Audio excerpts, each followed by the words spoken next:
for the people of Scotland. Thank you so much. Thank you. Thank you. Welcome.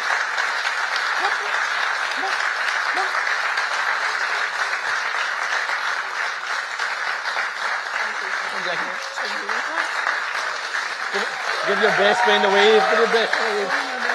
Paul Sinclair. Give him a thumbs up, Jackie. Thank you. Up to you.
Office colleagues and colleagues across government, it has been vital to ensure that any strategy going forward includes support for victims, child victims, therapeutic support and others, to ensure that they feel that they can take part and take action and we can have justice. Alison Taylor. Mr Speaker, will the Minister please give consideration to women's safety in and around railway stations, particularly unmanned railway stations, as I have many in my constituency? Thank you. I thank my honourable friend. Women travelling alone at night should not feel afraid, and yet many do. We are committed to the Safer Streets mission to halve violence against women and girls in the next decade, and will continue to work closely with the rail industry, including the British Transport Police, to do this. Some of the work being done includes a review of the Secure Stations scheme, which ensures train operators meet a set of standards for security at stations with the British Transport Police and rail industry. This includes measures which support personal safety. Rebecca Smith. Thank you, Mr Speaker. My constituent Keith Lavelle was sexually abused at school and referred to as a number, not a name, during the investigations. He's been holding out for the Redress scheme for victims of child sexual abuse and a written apology for the life-changing experiences he was subjected to. On behalf of Keith and many others in his situation, why has the government reportedly scrapped the Conservative plans for a redress scheme in England and Wales? I thank the Honourable Lady, and I pay tribute to her constituent and many others who came forward during the ICSA. But what I would like to tell him is that what I found when I got to office is there was absolutely no plan other than a sentence to say that they would do it around the redress scheme. And as I have updated this House on the ICSA recommendations very, very fully, that plan is still in train. Mr. Black. Would the Minister agree to meet with me to discuss the issues faced by women with no recourse to public funds who are fleeing domestic violence and may not be eligible for support, for example, when it comes to housing, and therefore struggle to find refuge places? I would really appreciate a meeting to discuss this issue. I would absolutely meet with the Honourable Lady to discuss those issues and say that the migrant victims of domestic abuse scheme does apply to all migrant victims regardless of their the visa that they are here in the country on, and should be providing that support, but I'm more than happy to meet with them. Lockhart. Mr. Speaker, the Minister is doing sterling work in this area, and she will know my passion for Northern Ireland to be utterly in step with the rest of the UK when it comes to protecting women and girls against violence. Would she therefore agree with me that Northern Ireland, be it in the authorities, organisations and employers, should be implement the recent Supreme Court ruling, and would she therefore join with me in calling on the Irish Football Association to be in step with the English and Scottish with regards to the protection of women on and off the pitch? I thank the Honourable Lady and pay absolute tribute to her work, which I have seen directly in Northern Ireland on this issue. What I would say, as I'm sure anyone would say at this dispatch box, is that I would encourage always everybody to follow the laws in our country in step. The Liberal Democrat spokesperson, Christine Jardine. Thank you very much, Mr. Speaker. 3 years after Baroness Kennedy's groundbreaking review into tackling misogyny in law, the SNP late on Friday said they would be scrapping their planned bill to tackle widespread misogyny and hatred against women. Plans to tackle misogynistic harassment, stirring up hatred, threatening or abusive communication to women, and an aggravated offence of misogyny, all scrapped in favour of a watered-down amendment to the Hate Crime Act. Women across the United Kingdom need action, reassurance that politicians are going to root out the attitudes that lead to hatred against them in public life. So if the SNP won't do it, will this government act to give women the support that they need? The Honourable Lady makes a very impassioned point, and rooting out the exact reason why we end up with an epidemic of violence against women and girls in this country and all the nations of the United Kingdom will be an absolutely fundamental part of the violence against women and girls strategy. For too long, we have just sought to put bigger plasters on a problem rather than seeking to prevent the reasons why they happen. Juliet Campbell. Thank you, Mr. Speaker. This government is clear that equality and opportunity are at the heart of our programme of national renewal and economic growth. The Opportunity Mission is all about creating a fairer Britain, giving every child the best start in life through our plan for change, building skills for the future and ultimately driving up household incomes. Just last month, we rolled out the first 750 new free breakfast clubs to give children the best start to their school day and families more choices at work. Juliet. Thank you, Mr. Speaker. Under the previous government, there has been an increase in inequality attainment gap, with lower performance in core subjects such as maths and science. Dyslexic and ADHD students in my constituency of Broxtowe have been further disadvantaged, compounded by delayed and misdiagnosis. Can the Minister outline what steps she is taking to support young people with dyslexia and ADHD to ensure that they succeed? I'm grateful to my honourable friend for raising that important issue, which I know will be of concern to members right across this House. We know as a government that children with SEND all too often don't have the good outcomes in educational terms that we would all want for them. And it is really important that we do more to support neurodivergent children and young people, including those with dyslexia and ADHD. That's why we've established a neurodivergence task force, an expert group who will support us to deliver better mainstream inclusion, but also ensuring that we have more specialist provision for children who need it. And in order to strengthen the evidence base, we've also commissioned work from the University College London to look at the most effective tools and strategies to support children with a wide range of different needs. We're a Hobbs.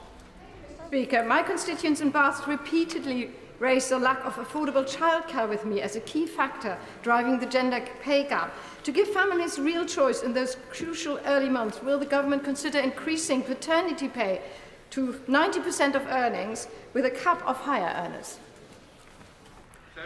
The Honourable Lady will recognise that this government has expanded workers' rights and are making sure that new mums and dads are able to spend more precious time with their young families. Alongside that, as she says, it is also important that high-quality early years education and childcare is available for parents so that they have good work choices. And that's why, Mr Speaker, we have expanded childcare provision. We've also more than doubled the early years pupil premium and are rolling out new primary-based nurseries in schools across the country. Chair of the Select Committee, Sarah Owen. Speaker, we all want to break down barriers to opportunity. However, it seems one sizable part of our workforce is being ignored: women. Women missing work due to endometriosis, ovarian cysts and other complications cost the economy £11 billion a year. Fixing this would save more than double the unpalatable proposed welfare cuts to disabled people. Does the Minister agree that improving women's health will break down a huge barrier to work? And if so, how is she working with other departments to fix this? I agree with my honourable friend, the Chair of the Select Committee, and I pay tribute to her for all of her campaigning work in this important area around women's health, because we as a government do recognise the terrible impact that these conditions can have on women's ability to work and live their lives as they should. That's why we are committed to implementing the Women's Health Strategy as part of the 10-year plan. And also, I know that the Health Secretary is determined to bring down waiting lists that have all too often affected women, including with conditions like endometriosis. We're making progress, Mr Speaker. There is much more to do. Thank you, Mr Speaker. East Sussex Hearing is a charity in Eastbourne that supports people with hearing disabilities, to break barriers to opportunity through life-changing hearing equipment and support. They're keen to work with the local hospital trust and ICB to take their services to more people. Will the Minister therefore back them in their efforts to engage with the trust and ICB to help bring their charitable services to more people with hearing disabilities in Eastbourne and beyond? Mr Speaker, that sounds like a very sensible suggestion, sensible and constructive suggestion from the Honourable Gentleman. I'll make sure that the views of his constituents are shared with colleagues in the Department for Health and Social Care so that they can provide further advice on how might that best be taken forward. Bob Black. Question number 4, Mr Speaker. Minister. This government is taking unprecedented action to improve the response to these heinous crimes, to get more perpetrators behind bars and to get justice for victims and survivors. We are increasing investment to the task force and every police force has been asked to review cases closed where no further action was taken. Arrests are increasing.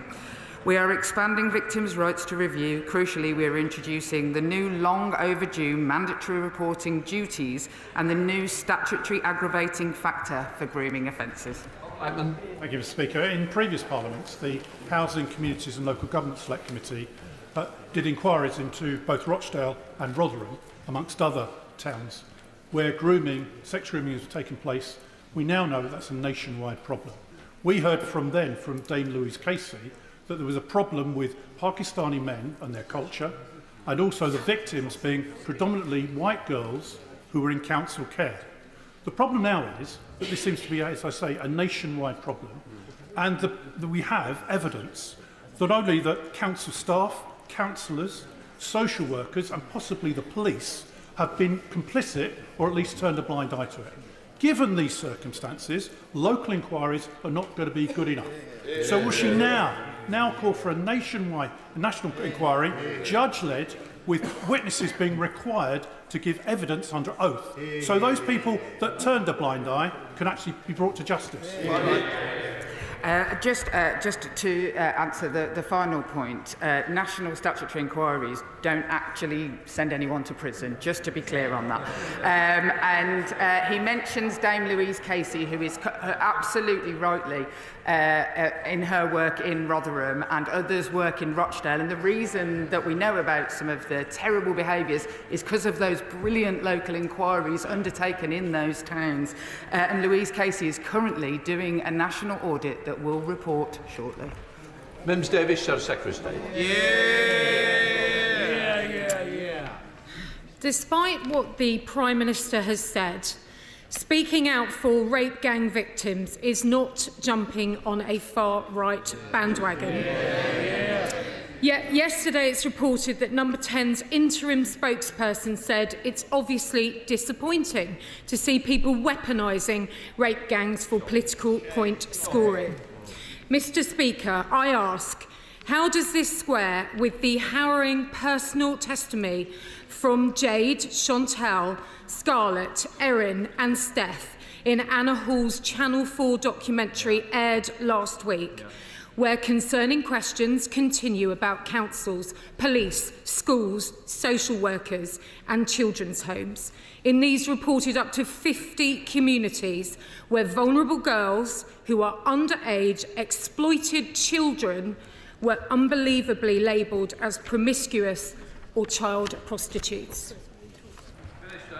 The Honourable Lady points out the terrible things that have gone on historically and that continue to be a concern across our country, which is exactly why the government is investing in the task force which is working across the country with police forces to ensure that people can be arrested and girls can be kept safe.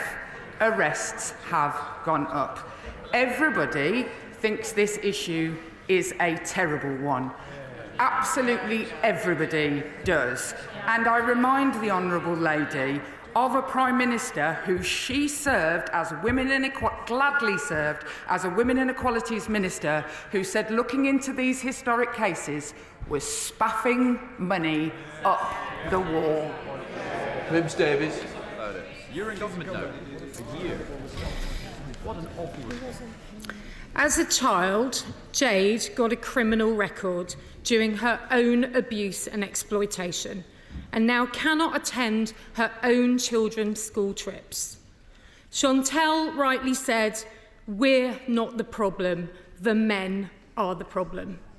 Mr. Speaker, despite plenty of good women on the front bench, I have to ask, is this government simply more interested in protecting their own rather than staying true to their manifesto pledge? Absolutely right. Which says we will use every tool to target perpetrators. Yet Labour are turning their back, you can hear it, once again, with the leader of this House calling it dog whistle politics on national radio.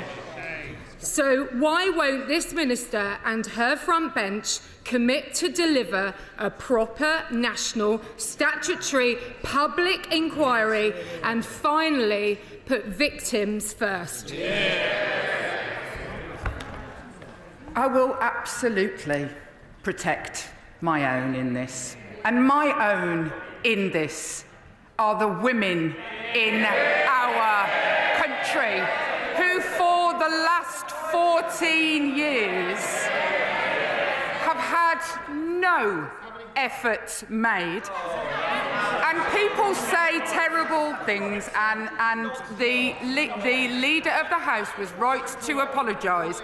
I wonder how many of those on the opposite bench asked the former Prime Minister to apologise for saying that the exact girls that he was talking about, that their lives, and looking into them in an inquiry that already happened, that was statutory, was spaffing money up the walls. Where was the outrage?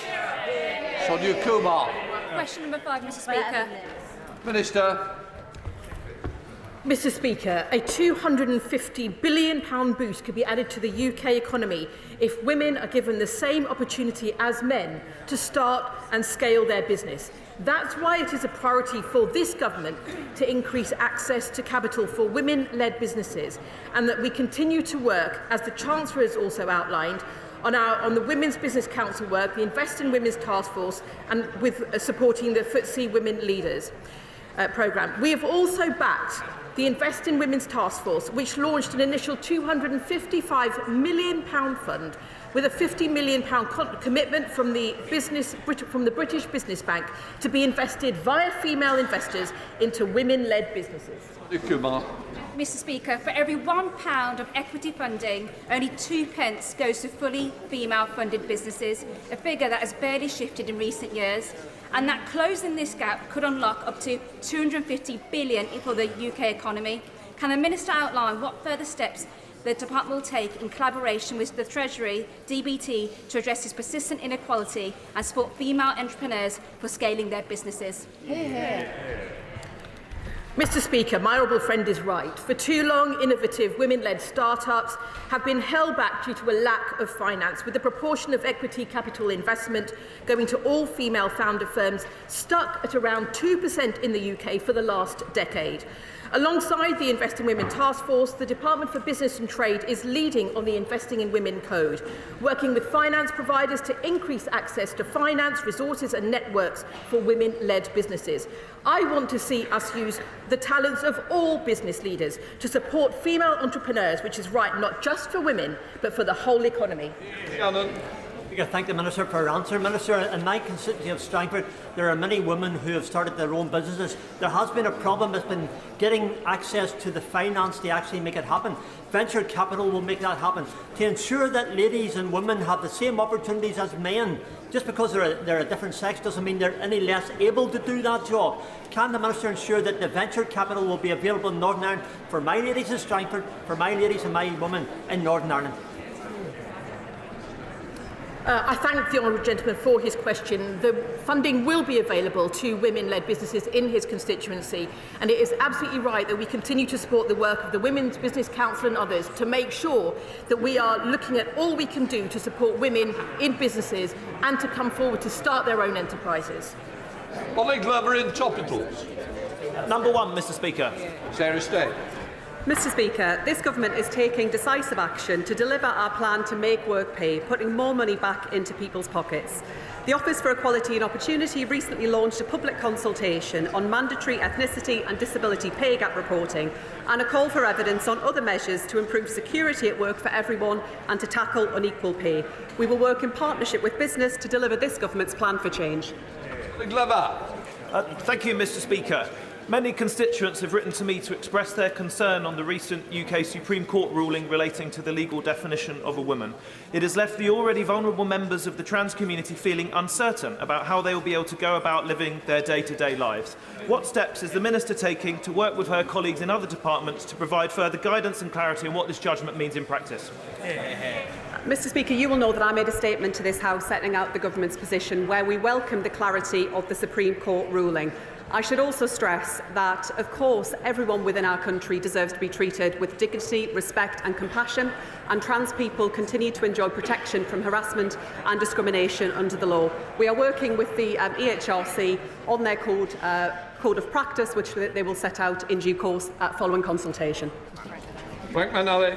Thank you very much, Mr Speaker. My right honourable friend will know of the growing concerns around social media algorithms increasingly promoting misogynistic and harmful content to children, particularly using the hook of dangerous online influencers. Can my right honourable friend advise what steps she is taking, working with Cabinet colleagues, to protect young people from such destructive influences?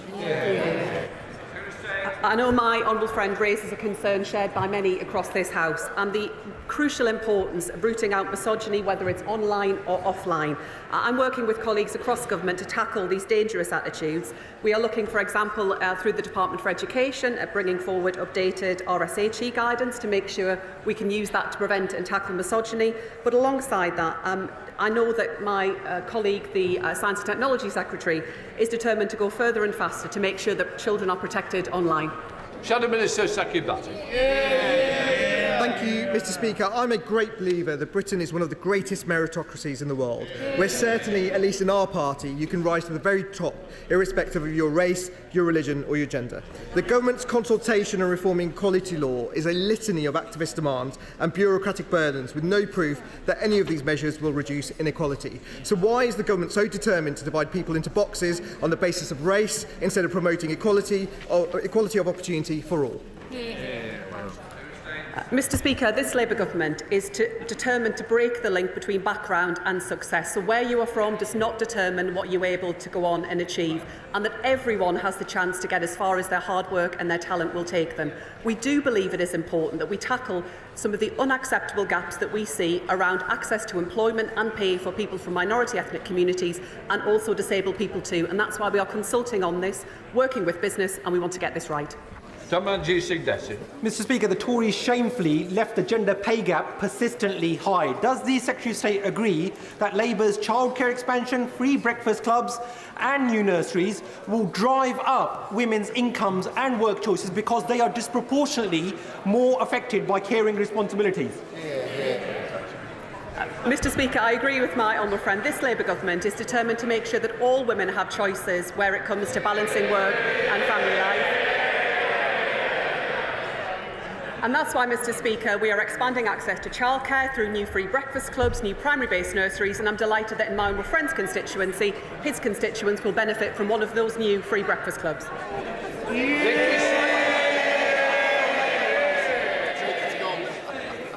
Perpetrators hanging around school, malicious contact with customers and rat poison being sent to my constituents' homes are all frightening experiences faced by victims of domestic abuse.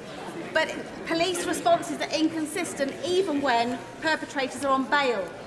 What is the Minister doing to work with other departments to ensure everyone in the system, from call handlers to CPS workers, have training on the forms of non-violent abuse to make sure that children and women are protected? I'm grateful to the Honourable Lady who raises some incredibly important points and shines a light on the experiences of victims in her constituency.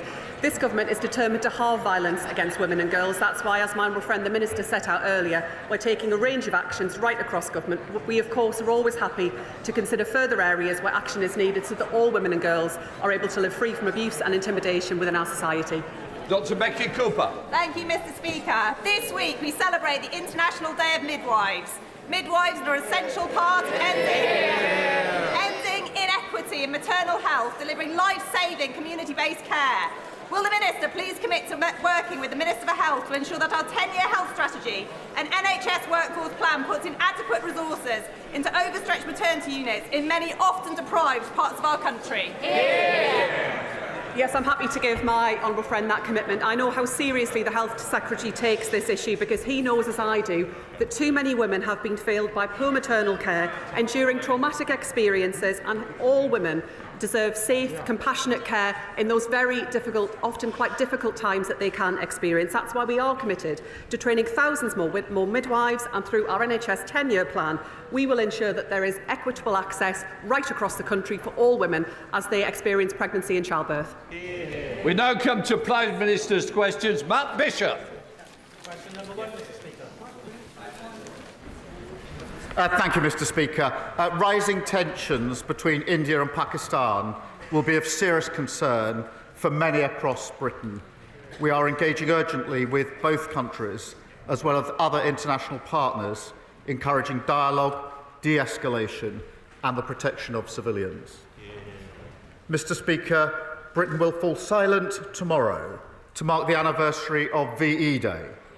It is a day to remember our greatest generation, whose courage and selflessness won a victory over tyranny and evil. Past and present, the service of our armed forces defends our freedom, protects the values that we stand for, and makes this country so proud. Mr Speaker, the landmark deal we've secured with India is a huge win for working people in this country. After years of negotiation, this government has delivered in months, slashing tariffs, boosting wages, unleashing opportunities for UK businesses. It's the biggest trade deal the UK has delivered since we left the EU. Mr Speaker, this morning I had meetings with ministerial colleagues and others. In addition to my duties in this House, I shall have further such meetings later today. Thank you, Mr Speaker. In 2018, my constituent Richard Wellington was diagnosed with a glioblastoma and given just 12 months to live. Against the odds, he's still with us today. He knows his time is limited, however, and is determined to leave a legacy by improving brain cancer treatment for others. His courage is inspiring and shows extraordinary resilience. But, Mr Speaker, patients with brain tumours fell through the cracks in our healthcare system under the Conservatives, and this must end. Will the Prime Minister set out how Labour will speed up cancer diagnosis and improve treatment times for brain tumour patients such as Richard as we go further with our plan for change? Mr Speaker, can I send my best wishes, and I'm sure the House, to Richard and to every family living with cancer for their courage and fortitude. Can I also pay tribute to the my honourable friend from Mitcham and Morden, for her work to raise awareness of the devastating impact of brain cancer. I'm really proud that our plan for change has already delivered faster diagnosis for more than 80,000 cancer patients. We're rolling out Cancer 360, Mr Speaker. That's groundbreaking new technology that will slash treatment delays across the NHS, investing in more scanners, surgical hubs and radiotherapy machines. It's important work that is only happening because of our decision to make a record investment in the NHS, opposed by every other party. Leader of the Opposition, Kemi Badenoch. Thank you, Mr Speaker. And can I echo the Prime Minister's comments? It was an honour to meet veterans at the VE Day parade on Monday and to commemorate the sacrifice of that generation. I look forward to marking VE Day at Westminster Abbey tomorrow. Does the Prime Minister now admit that he was wrong to remove the winter fuel payment from millions of pensioners? Minister. Mr Speaker, the number one job of this government was to put our finances back in order after the last government lost control. That is, and to deal with the 22 billion black hole that they left. Because of our action, we've stabilised the economy, we've invested record amounts in the NHS, with a payment out for the 3 million lowest paid, and of course we're committed to the triple lock, which improved pensions by £470 last year. And Mr Speaker, because of the work that we've done, we're a country that countries like India want to do deals with because of the messages and the work that we've done.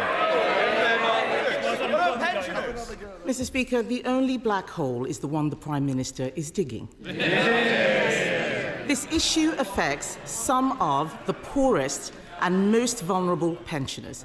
His mayor in Doncaster says it's wrong. His First Minister in Wales says it's wrong. Even his own MPs are saying it's wrong. He's refused to listen to me on this. Will he at least listen to his own party and change course?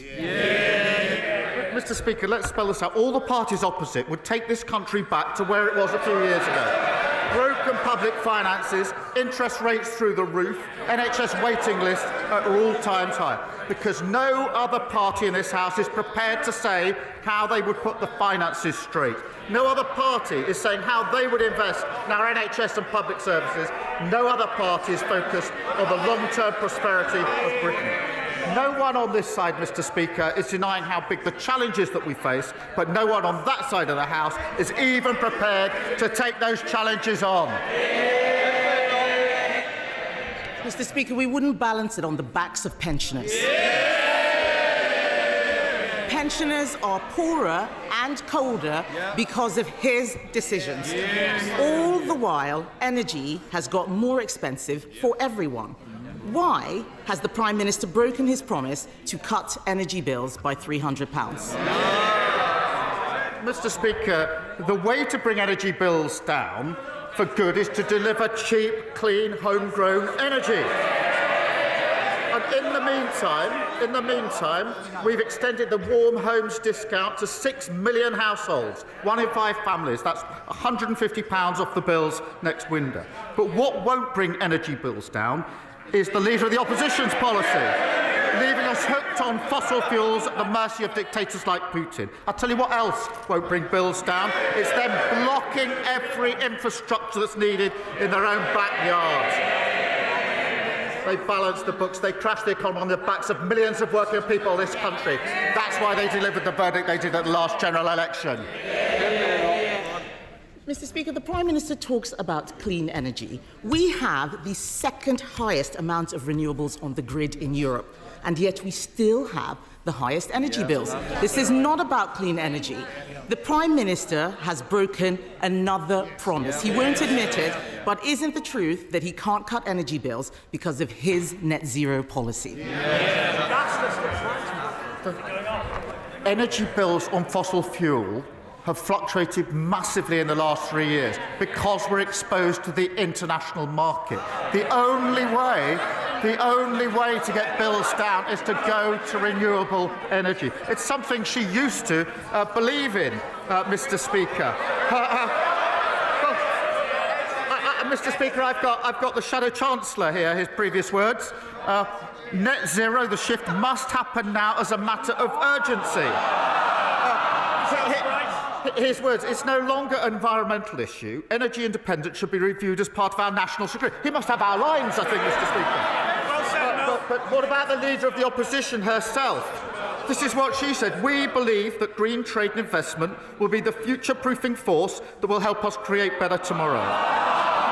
And then she went on to say this, Mr. Speaker.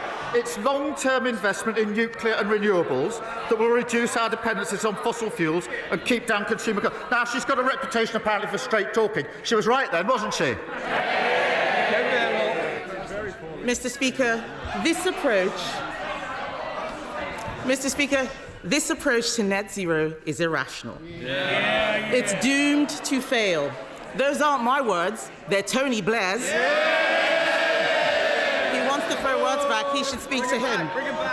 But the truth is, the Prime Minister is on another planet. His net zero plans mean ever more expensive energy. Across the country, jobs are disappearing. Last week, a ceramics factory in Stoke closed because of energy costs.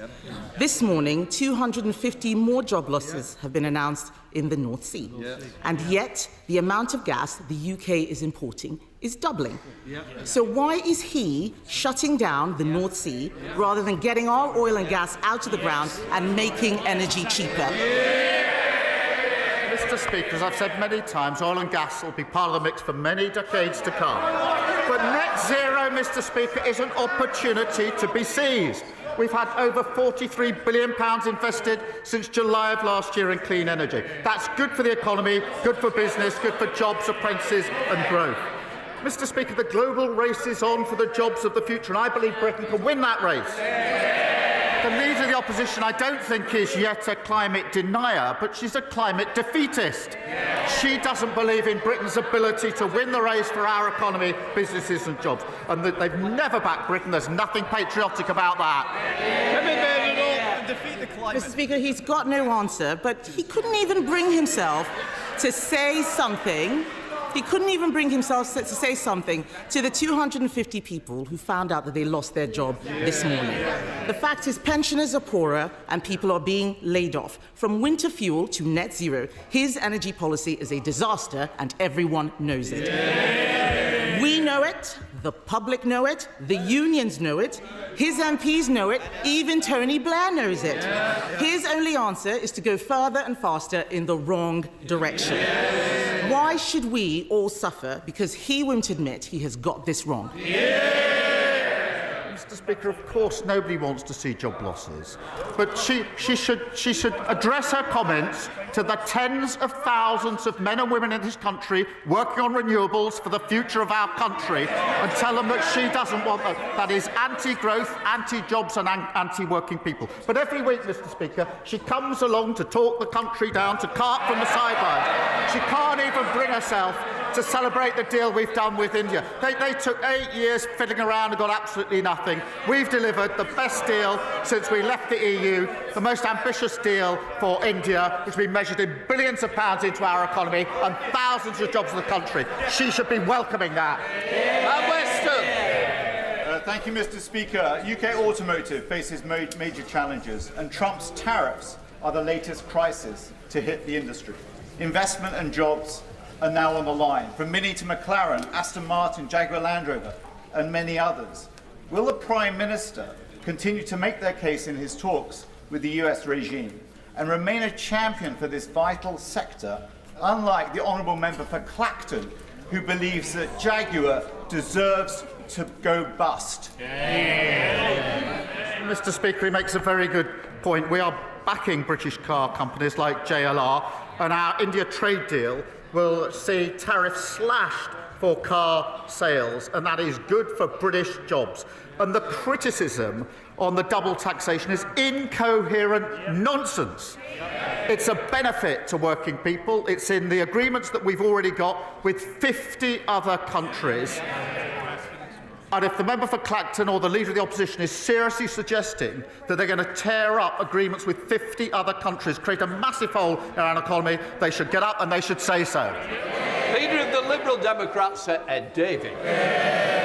Thank you, Mr. Speaker. As we celebrate 80 years since Britain led our allies to victory over fascism, can I, on behalf of the Liberal Democrats, pay tribute to all those who struggled and sacrificed so much for our freedoms today? And can I associate myself with the Prime Minister's remarks about the conflict in Kashmir, and with him urge restraint and de-escalation on both sides? Mr. Speaker, among the messages voters sent ministers last week, one stood out: bring back the winter fuel payment for millions of struggling pensioners. So people will be disappointed the Prime Minister failed to do that today. Mr. Speaker, he says he wants to go further and faster to clean up the mess left by the Conservatives. But on social care, so crucial for our NHS, he's going slower and slower. Not only will the Casey Commission take 3 years, we learnt on Friday the government plans to take an extra 7 years to implement it, not till 2036. So will the Prime Minister rip up that timetable, make sure he doesn't repeat the mess made by the Conservatives, and get on with fixing social care this year? Mr. Speaker, as he knows, we're taking this in 2 stages. We are already taking measures to increase the support for social care, quite right too, and doing the long work to reform and make sure we put a system in place. But can I just say to him once again, he comes here every week saying we should spend more money, and he comes here at the same time saying he doesn't want to pay for any of the measures to raise that money. That is nonsense. Sir Ed Davey. Mr. Speaker, I'm disappointed with that answer, and I will keep coming back to hold the Prime Minister to account. Mr. Speaker, people also want a government that will stand up for our country against Donald Trump. Mr. Speaker, first he came for our steelworkers and our car makers with his outrageous tariffs. Now Donald Trump is coming for our world-leading British film industry. So will the Prime Minister work with our allies in Europe and in the Commonwealth and make clear to President Trump that if he picks a fight with James Bond, Bridget Jones and Paddington Bear, he will lose? Mr. Speaker, he really should listen to the sectors that he thinks he's championing. They do not want us to abandon the work we're doing to try and get an agreement with America. They want that agreement to reduce tariffs. That's the sensible, pragmatic way to protect our national interest. It is not sensible or pragmatic to choose between the US and the EU, to abandon the work we're doing on trade with the US and leave the tariffs exactly where they are. That's the most damaging thing that could possibly be done. Jack Abbott. For the House, it's my register of interest. Mr. Speaker, for young people in Ipswich, there is no shortage of ambition, just a need for greater opportunities. And that's why last autumn I was proud to sign an agreement with Sizewell guaranteeing 500 jobs for people in my town, alongside additional investment for Suffolk New College's courses on welding, engineering and fabrication, so kids in my town can access the well-paid, secure skills jobs on offer. So therefore, can I urge the Prime Minister to support a final investment decision for Sizewell, not just for our country's energy security, but also for the once-in-a-generation opportunities for young people in Ipswich and Suffolk? Well, Mr. Speaker, it's good to see a local Labour MP fighting for jobs in his constituency and achieving excellent results. Mr. Speaker, we will make our final investment decision at the spending review, something the party opposite failed to deliver in 14 years. We're unashamedly pro-nuclear, pro-growth and pro-jobs. That's why we're making it easier to build small modular reactors and scrapping absurd rules that left vital projects tangled up in needless paperwork. We're doing the work that they failed to do in 14 years. Stephen Flynn. Thank you, Mr. Speaker. Prior to the election, the Prime Minister promised that energy bills would come down. They continue to rise. He promised that he would save the refinery at Grangemouth. It shut. And of course, he promised that he would unleash a generation of secure energy jobs in my city of Aberdeen. Well, today, Harbour Energy, the largest independent player in the North Sea, have announced that they are about to shed their workforce by 25%. That's 250 jobs in my constituency gone in the blink of his eye. And do you know who they blame, Mr. Speaker? They blame the policies of the Labour Party. So can I ask the Prime Minister, in fact, can I invite the Prime Minister to come to Aberdeen and explain to my constituents why he is willing to move heaven and earth to save jobs in Scunthorpe while destroying jobs in Scotland? Mr. Speaker, nobody wants to see job losses, but I'd remind the right honourable member that before we came into office 10 months ago, the SNP government in Holyrood, alongside the Conservative government, did absolutely nothing for projects like Granmouth. Absolutely nothing. In Grangemouth, we have committed £200 million to secure the future for the site, delivered a £100 million deal. We're helping with the training guarantees that are needed. But just like his First Minister, the Honourable he'll raise anything to distract from their disastrous record.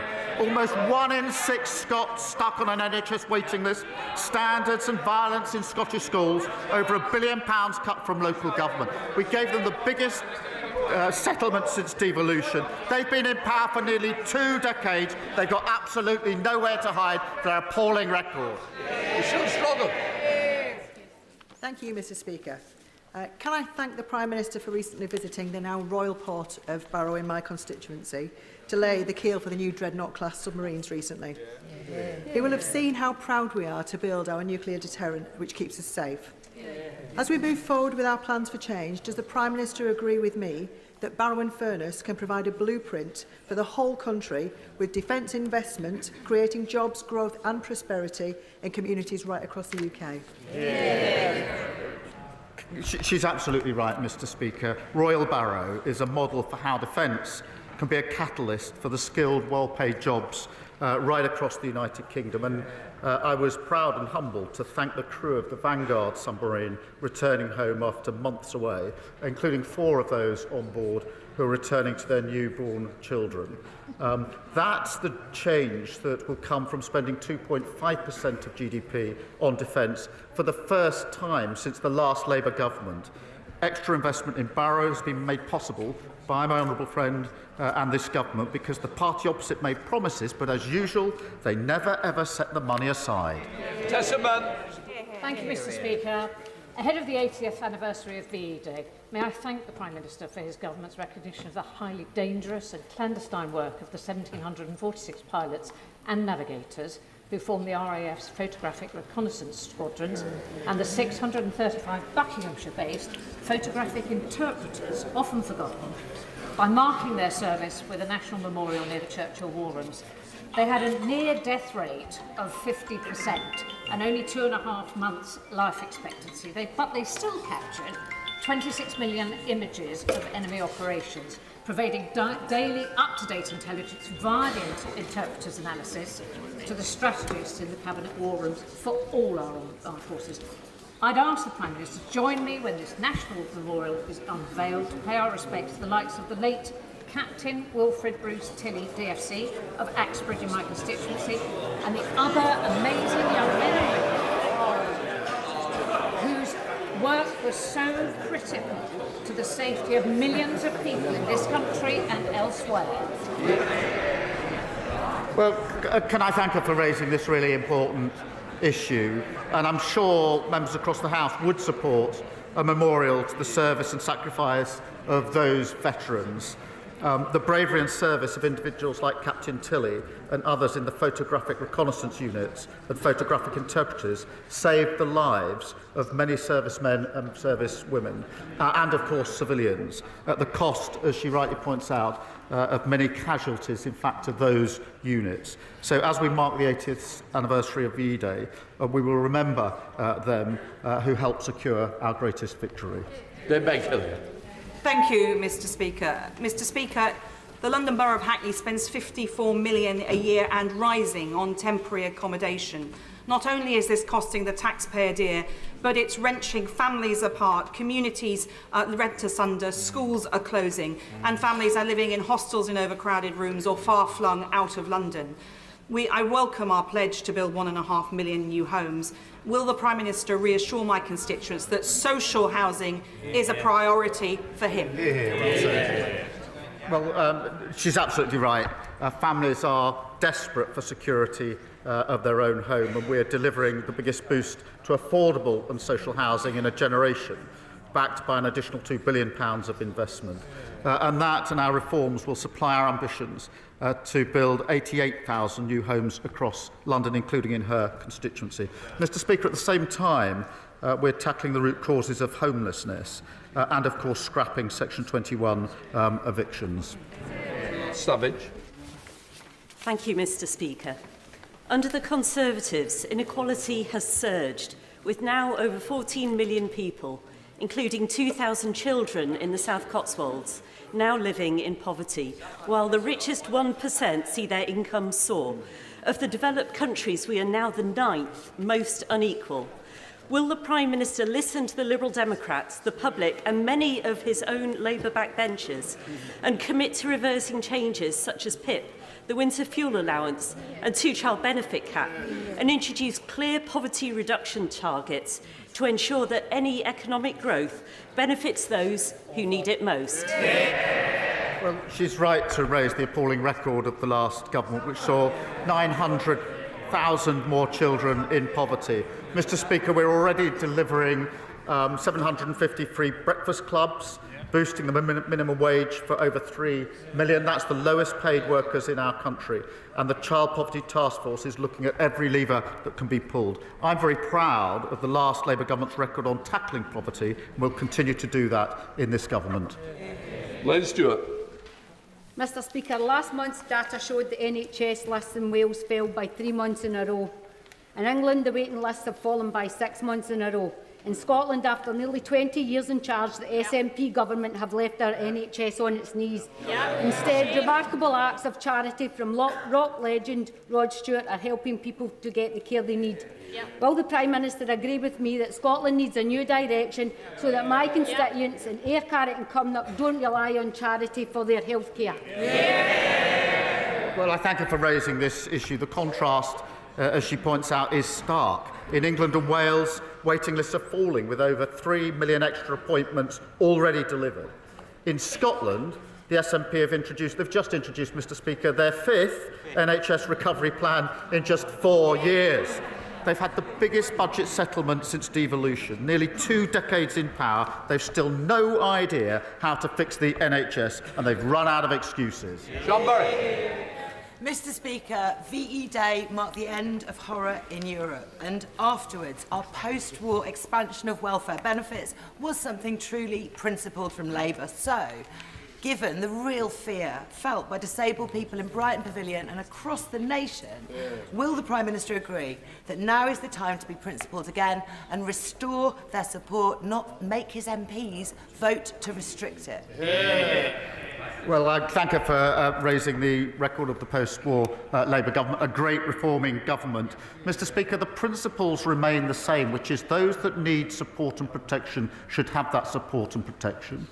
Those that can be supported and helped into work should be helped and supported into work, something that isn't happening under the system as it is, and those who can work should work. Conor Nace. Thank you, Mr. Speaker. Crewe in my constituency has a proud rail heritage, with Crewe Station boasting unrivalled 360-degree connectivity to all 4 corners of our country. So when the Conservative government took the decision to cancel the second leg of HS2, This was a great betrayal of my constituents, taking a sledgehammer to our town's prospects for regeneration and prosperity. So will the Prime Minister look kindly upon proposals to extend high-speed rail north of Birmingham, utilising Crew's unique strategic value to the rail network and bringing opportunity and prosperity to the north of England? Well, Mr. Speaker, he's right to highlight the importance of stronger and more reliable rail connections, improving journeys and driving economic growth. The party opposite utterly failed to grip delivery on HS2. Costs went through the roof, timelines were shredded, false promises and a total failure. Mr. Speaker, we're reviewing the position that we inherited and we're committed to improving rail connectivity across the north, and we've already announced £415 million extra for the key Trans-Pennine route upgrade, which will slash journey times, deliver growth and more reliable modern services for passengers. Thank you, Mr. Speaker. This week, the Israeli government approved a plan to officially conquer Gaza. And just yesterday, Minister Smotrich vowed that Gaza will be entirely destroyed and that the Palestinians will have to leave in great numbers to third countries. This comes at the end of the extermination of over 50,000 Palestinian men, women and children, and something at the same time simultaneous expansion of illegal settlements in the West Bank, something I witnessed with my own eyes last week. So will now the Prime Minister finally acknowledge that ethnic cleansing is underway and to end all UK military cooperation with Israel, especially the illegal provision of F-35 fighter jet parts, or will he risk make Britain complicit in war crimes and be the Prime Minister to see Britain answer at The Hague for its role in this atrocity? Well, Mr. Speaker, most of what he says is simply not right. But can I address? I do want to address the position in Gaza and the West Bank, because it is increasingly intolerable, and I am deeply concerned, particularly with the lack of aid that is getting in and the impact it's having on tens of thousands, hundreds of thousands of individuals. That concern is something I recently reaffirmed to the Prime Minister of the Palestinian Authority, where I asserted again that a two-state solution is the only viable approach for peace. And our focus is on delivering peace for Palestinians and Israelis, returning to the ceasefire, getting the hostages out and humanitarian aid in that is desperately needed in greater number and more quickly. Maureen Barr. Thank you, Mr. Speaker. As a result of a relationship breakdown, my constituent Martin and his 3 children ended up homeless. They have gone from living in a hotel to temporary accommodation. Martin feels abandoned because Glasgow City Council haven't been in contact for months. Months of uncertainty has disrupted all their lives, but Martin is especially worried about the impact on his children's education. Like any father, he wants stability for his family, but the lack of social housing means they are stuck in complete limbo. Does the Prime Minister agree with me that every child, no matter where they live, deserves a safe home and access to a good education, and that in every part of the UK we need to build more social housing to end homelessness? Yeah. Well, Mr. Speaker, I'm deeply sorry to hear about Martin's case and absolutely agree with her comments about every family deserving a safe and a secure home. And in England, that's why we're investing an additional £2 billion to help deliver the biggest increase in social and affordable house building in a generation. But in Scotland, it is frankly disgraceful that over 10,000 children have no fixed home to call their own after nearly 20 years of an SNP government. Mr. Speaker, that's the highest level ever and shows why Scotland desperately needs a new direction. That because... Thank you, Mr. Speaker. Thank you, Mr. Speaker. Last week, I was talking to Jason, a pub landlord, and he told me he's heard a rumour about the Prime Minister. Not that one, not that one. He's heard that there is a reason why the Prime Minister hates Britain's pubs. Landlords like Jason are being battered by Labour's jobs tax and the slashing of small business rates relief, meaning that as many as half of Britain's pubs could be closed by 2030. Why does he hate Britain's pubs? And if he doesn't, why is he taxing them into extinction? Mr. Mr. Speaker. Nobody likes pubs better than me, and we support them. But, Mr. Speaker, it's the same old nonsense. They say they don't want the national insurance rise, but they don't have the courage to say they'd reverse it, because they know if they said that, they wouldn't be able to say where the money's coming from. That's how we got into the problem in the first place. Thank you, Mr. Speaker. Few things are more harrowing than a parent's desperate and repeated attempts to access the mental health support their child needs. Organisations like Smile, a counselling service supporting young people in the Bathgate and Linlithgow constituency, are stepping into the breach whilst young people languish on waiting lists without the help they need. Over the last decade, Smile has been a lifeline for thousands. Will the Prime Minister join me in wishing Declan and the team at Smile a very happy 10th birthday and thank them for their invaluable work in supporting our young people and families? Well, Mr. Speaker, can I join her and commend all the staff at Smile for their vital work. Far too many young people are left without the support that they need. And that's why we're recruiting an additional 8,500 mental health workers, providing access to specialist mental health professionals in every school, and funding talking therapies across the country to bring down waiting times and get people the care that they need. Alfred Blandry. With the so-called EU-UK Reset Summit less than 2 weeks away, will the Prime Minister reassure the House that he will not hand over any British sovereign powers, particularly hard-won controls over our UK fishing waters, in backroom deals with Brussels? Mr. Speaker, as she knows, we committed to resetting the relationship with the EU. We think there's a better deal that can be had. I'm not going to provide a running commentary. What I can say is this. We will act only, as we always do, in the national interest. We've secured a very good deal with India. We're talking to the US, and we're going for a reset with the EU to boost our economy. Donald Pratt. Thank you, Mr. Speaker.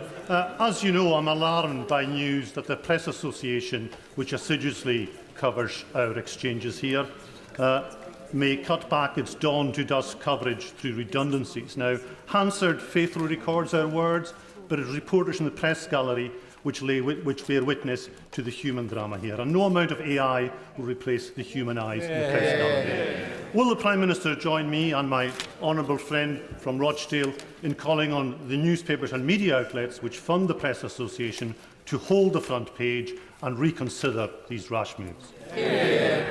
Well, Mr. Speaker, he raises a really important point. We enjoy free press and independent journalism in this country. Across the world, journalists risk their lives and lose their lives doing what they do best, independently pursuing the truth. And I've been on many occasions to award ceremonies, usually on a yearly basis, where the names of those journalists that have either lost their lives or their freedom is read out. And it's always a humbling reminder of the really important work that they do. Final question, Mike Wood. Thank you, Mr. Speaker. And Mr. Speaker, as you know, Parliament has banned charging of electric vehicles in its underground car park because of safety concerns. And yet, local authorities around the country often feel powerless to stop the construction of battery energy storage systems near people's homes, near our rivers and canals, despite 3 fires already this year. Will the Prime Minister look again at his planning and infrastructure bill to make it easier, rather than harder, for local communities to have a meaningful say? Mr. Speaker, I'm really proud that on our planning and infrastructure we're taking the action that hasn't been taken for years to drive our economy. And I'll remind him it was the thing that was signalled by the OBR as the single biggest driver of growth over the coming years. That completes Prime Minister's questions. Let the front bench change over.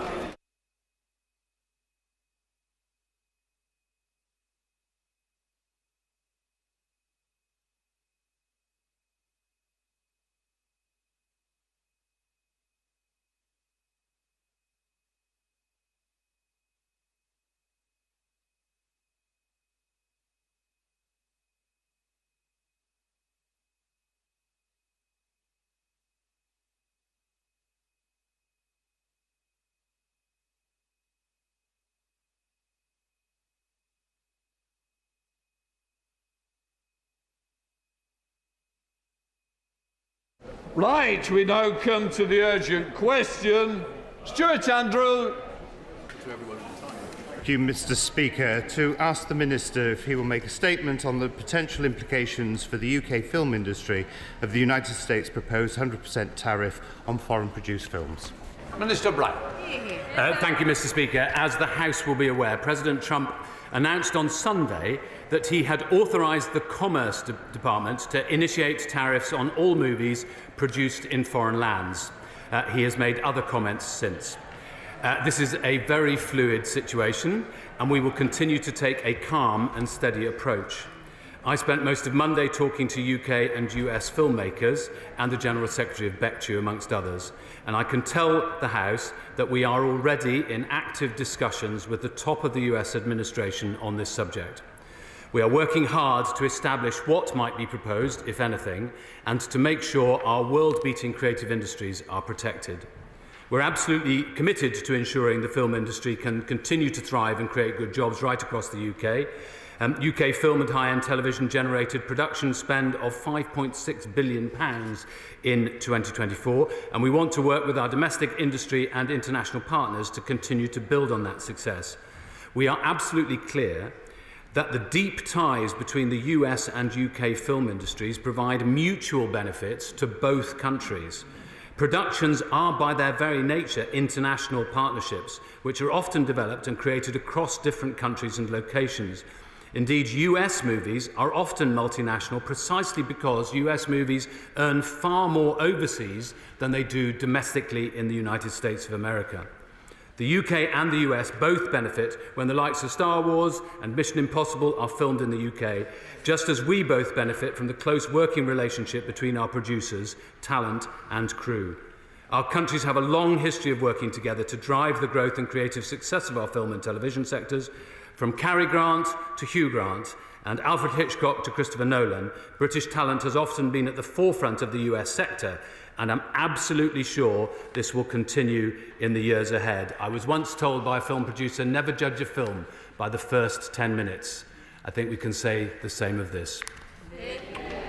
Secretary of State Stuart Andrew. Thank you, Mr. Speaker, and I thank the Minister for his answer. And as he rightly says, we learned over the weekend that the President's administration intends to impose this 100% tariff on all films produced outside the US. It is understood that he's directed US government to begin implementing this policy immediately. Now, I welcome the fact the Minister absolutely recognised the film industry in this country is a jewel in our crown and world-leading creative industries, and I would also point out that, of course, the sector alone is worth £1.96 billion here and supports 195,000 jobs up and down the country.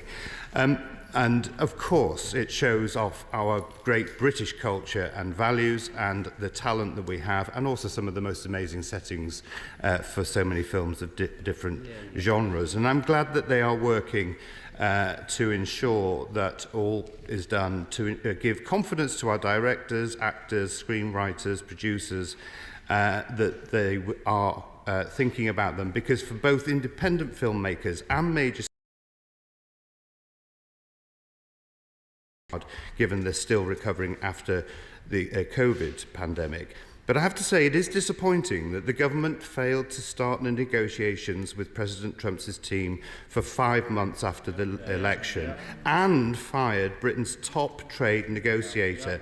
And it is difficult not to wonder if a different approach could have led to a different outcome. Nonetheless, the priority is to protect our film industry. So what assessment has he made of the potential impact on the UK film sector? What immediate steps is the government taking to engage with the US and ensure that that investment in UK facilities is highlighted comes from many US businesses who would be affected? And what contingency plans has he prepared in the event that no exemptions can be secured? And finally, what assessment have they made on the potential drastic cut in the BBC studio's profits, which sales into the US market could have on the licence fee? Well, first of all, can I, on a cooperative note, say that one of the reasons that we have a very strong film and high-end television sector in the UK is because of the joint policy that has been adopted across several years by both Conservative and Labour administrations, which is to make sure that we have very competitive tax credits and I pay tribute to the work that was done by the previous government and that we were able to enhance when we brought in the 2 new tariffs, tax credits in the budget just before Christmas. Yes, we're not in favour of bringing in tariffs. In fact, I think I'm right in saying that in 1947 the Labour government did bring in tariffs on US films. Because we thought that there were too many US films being shown in British cinemas. It didn't go very well as a strategy because the Americans simply banned export of US films and we ended up watching Ben-Hur repeatedly in every cinema and a film called Hell's a Poppin', which I don't think anybody has since watched ever since. However, the successful bit of what we did in 1947 and 1948 was that we invested in the British film production system. And that led to films like Hamlet and Kind Hearts and Coronets. So I think that that's the pattern that we still want to adopt. But let me be absolutely clear. We believe that there are mutual benefits to both of us if we continue on the path that we have selected. I'm not sure precisely what is intended. I don't know what a tariff on a service would look like. I don't know whether it's intended that that will be on movie theatres. The danger for that is already in the US they have 2 major problems with the US film industry. One of them is distribution costs, and that could deal if they went down that route, it could lead to heavy problems for them. And the other problem is the very high costs of making movies in the United States of America. But as I say, most films these days are an international collaboration of some kind, and we want to maintain that. Even Paddington, I'm looking at the honourable gentleman from Cheltenham over there, only because I suspect he's about to mention it, and he's just given me a Paddington stare. Even Paddington, of course, has not just, which was a British production, but it was made by Studio Canal, which of course is part of Canal Plus, and it had Spanish actors as well as British actors. I mean, this is just a fact of modern films. They are multinational, and that is one of their strengths. Incidentally, I don't think Paddington ever went to Peru. I don't think they filmed any of it in Peru. And I'm told by my Peruvian friends that there aren't any bears in Peru. Dave Hillier. Thank you, Mr. Speaker. And can I welcome the Minister's measured and thoughtful response to this latest announcement by President Trump and his full-throated support for the British film industry. He'll be aware that in my constituency in Hackney, Hackney South and Shoreditch and across Hackney, we're very much a venue for filming, both for film and television. In his discussions with the United States, will he make sure that he's also championing, as I think he just briefly referred to, high-end television that is produced and often filmed and made in Hackney, and also a plea for all of those creative industries in my constituency that feed into the film industry? Can he ensure that there's good communication from the government about these negotiations, because this is creating a great deal of uncertainty? Minister. I'm very grateful to my honourable friend, and and I know Hackney very well, as she knows I used to be a councillor in Hackney, and it's not just London, it's the whole of the United Kingdom, which is a phenomenal place to make a movie because we have some of the best scenery, some of the best buildings. It's not just Bath that gets used endlessly for lots of films, but when I was there a couple of weeks ago, I think people were listing a long list of films, but she's also right that what is the difference between making Bridgerton or making a movie? Some of these things, the pattern is very similar. International collaboration is important because it delivers international audiences, and we want to maintain that. Max Wilkinson, Liberal Democrat spokesperson. Thank you, Mr. Speaker. British film really is the marmalade sandwich in the lunchbox of our creative industries. It gave us Bond, Paddington, Harry Potter and Monty Python. Now, Donald Trump clearly thinks he's a godlike figure, but on the Lib Dem benches, we're very clear he's not the Messiah, he's a very naughty boy. If he had his way, we'd be watching Harry Potter and The Prisoner of Alcatraz, or perhaps The Executive Order of the Phoenix. So, can the Minister confirm that all options will be on the table to protect our film industry, including working with allies like Canada and Australia, who have shown strength in recent weeks by voting anti-Trump? Will he commit to immediately meeting with film industry leaders in the UK to coordinate a response in this area? And will the government back our world-leading creatives by doing the right thing on AI and copyright?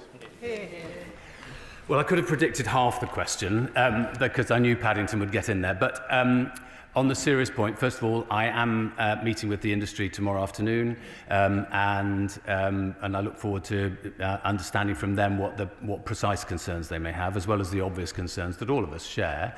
I want to just slightly caution against this word, which has been used, I think, 3 times now, that President Trump announced something. A clear policy has not been announced.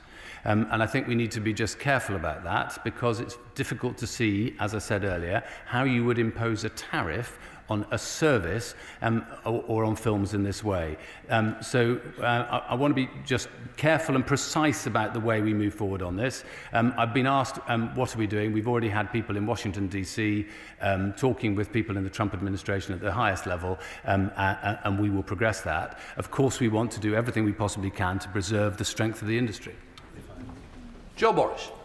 Thank you, Mr. Speaker. One of my little sisters works in the UK film and TV industry, and I'd like to say I'm immensely proud of her. Can I just urge the Minister to, as part of the soon-to-be-published Creative Industries Sector Plan, to look at how we bolster homemade film and TV, particularly in Northumberland, where we've got some of those wonderful landscapes. Obviously, we sadly lost Sycamore Gap a couple of years ago. I know that provides a memorable backdrop. But we have Hadrian's Wall, we have a fantastic workforce, and too often I see young people in the North East have to leave the North East to get those creative opportunities elsewhere in the UK. It's an extremely well-made point, and I would add to it something that I said when I appeared before the Select Committee, from whom we might hear in a moment or two, I guess, which is that I'm very keen on having a mixed economy in the British film industry. Sometimes we will be making films for other markets. Sometimes we'll be making films which are predominantly British stories, telling about the way we are in this country, selling them obviously around the world, but where the IP remains with British production companies. And it's that mix that I think that we need to achieve. I should say also, Mr. Speaker, just in response to the Honourable Gentleman, he talked about our relationship with the US. Actually, the Secretary of State last week was in India, and she wants to make sure that we have a much stronger relationship with India as well, one of the fastest growing economies in the world. We think we can do a great deal more in that film production space as well. Chair of the Select Committee, Dame Caroline. Thank you very much, Mr. Speaker. There's no doubt that this speculation is going to cause huge worry to those working in British film production. But as he says, it also highlights once again the importance of bolstering British screen sector.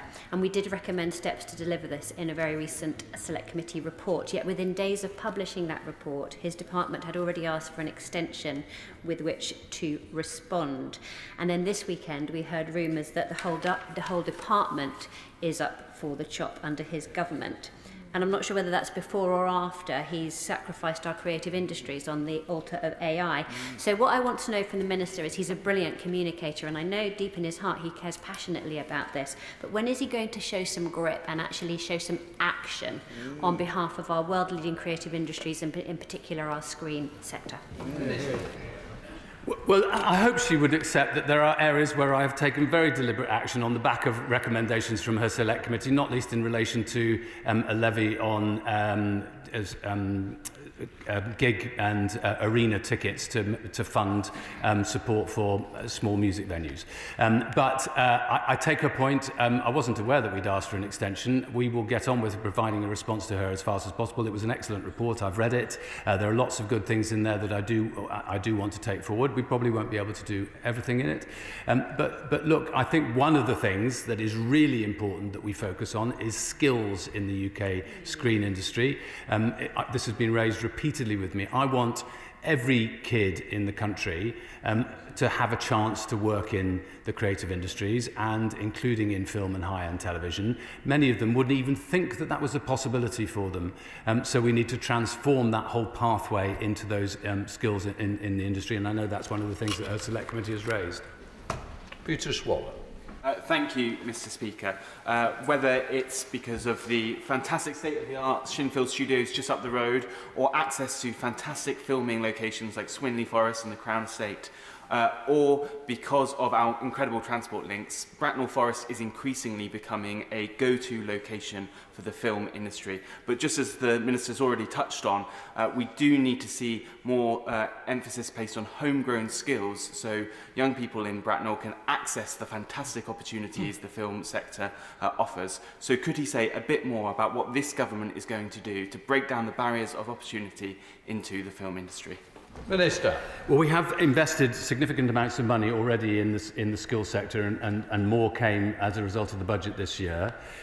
He's quite right that his patch is a go-to area for film production. But one of the reasons that US companies, and for that matter companies from many parts around the world, come to the UK to make films is because of the skills that we have in the UK. We have some of the best cinematographers, some of the best technical experts, the designers, as well as the acting talent, which means that it's possible to make a very convincing film in the UK more effectively and cheaper than in many other places. We're determined to make sure that the UK remains the best place in the world to make movies. Daisy Cooper. Thank you, Mr. Speaker. Film studios are a really important part of our economy in Hertfordshire.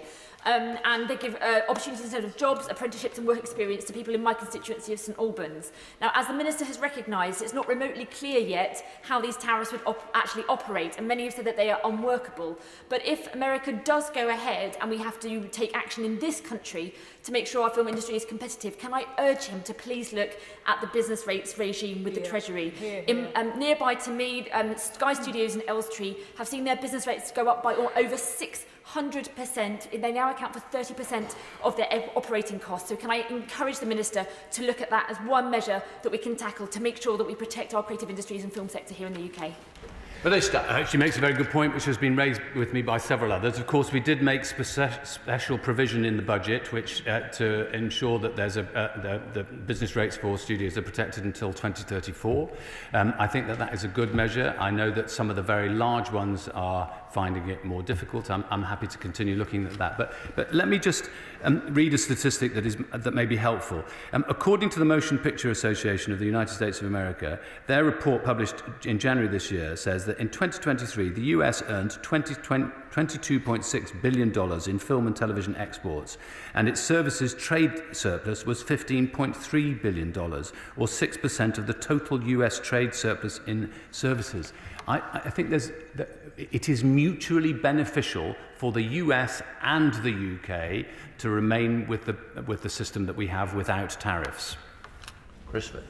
Thank you, Mr. Speaker. As you'll be aware, Harlow is the birthplace of Rupert Grint, Joe Joyner, Rick Mail, and I have to mention Layla Khan because I used to teach her and she's an up-and-coming star. It's also recently doubled for Paris in an episode of The Crown. Does the Minister agree with me that Harlow, as well as the rest of the UK, has a huge amount of talent, and far from relying on US importing of films, we actually produce some fantastic films in this country, and our film industry is growing, and what can this government do to support it to continue to grow and thrive? Minister. Well, in particular, he's quite right about Harlow, and I would argue many different parts of the UK that have never yet managed to get into films need to up their game. Local authorities can play a role, I think, in making sure that their area is considered as a potential place to make a film. Often it's about whether there's other facilities available in the local area that can contribute to that. But he makes a fair point on behalf of Harlow. I think that if there is a film, he'll be starring in it. Oliver Dowden. Thank you, Mr. Speaker. I may be able to help the Minister. Paddington Bear actually lives in Boreham Wood because Paddington Bear, the movie, was produced at Elstree Film Studios in my constituency, which sits alongside Sky Elstree as jewels in the crown of the British industry. And it's no surprise that Donald Trump is jealous because, by many accounts, more film and television content is produced in Hertfordshire than in Hollywood. Yep. But as the Minister rightly says, this is a mutual benefit between our two nations. But there is one thing that the Minister could do right now. And for once, I will say that I agree with my honourable friend, the Honourable Lady, the Minister for, the Member of Parliament for St Albans. I'll get my facts right in a moment. And this is the key point. Business rates are proving crippling for many of our studios, including Elstree Film Studios. So I would urge the Minister to have another go at the Treasury. I remember this with the Culture Recovery Fund. They're resistant to begin with, but if you keep on going, you get some further movement. That would be a huge fillip to the industry and help it withstand whatever shocks it may face. Minister. Very confused about who's a minister and who's not a minister these days.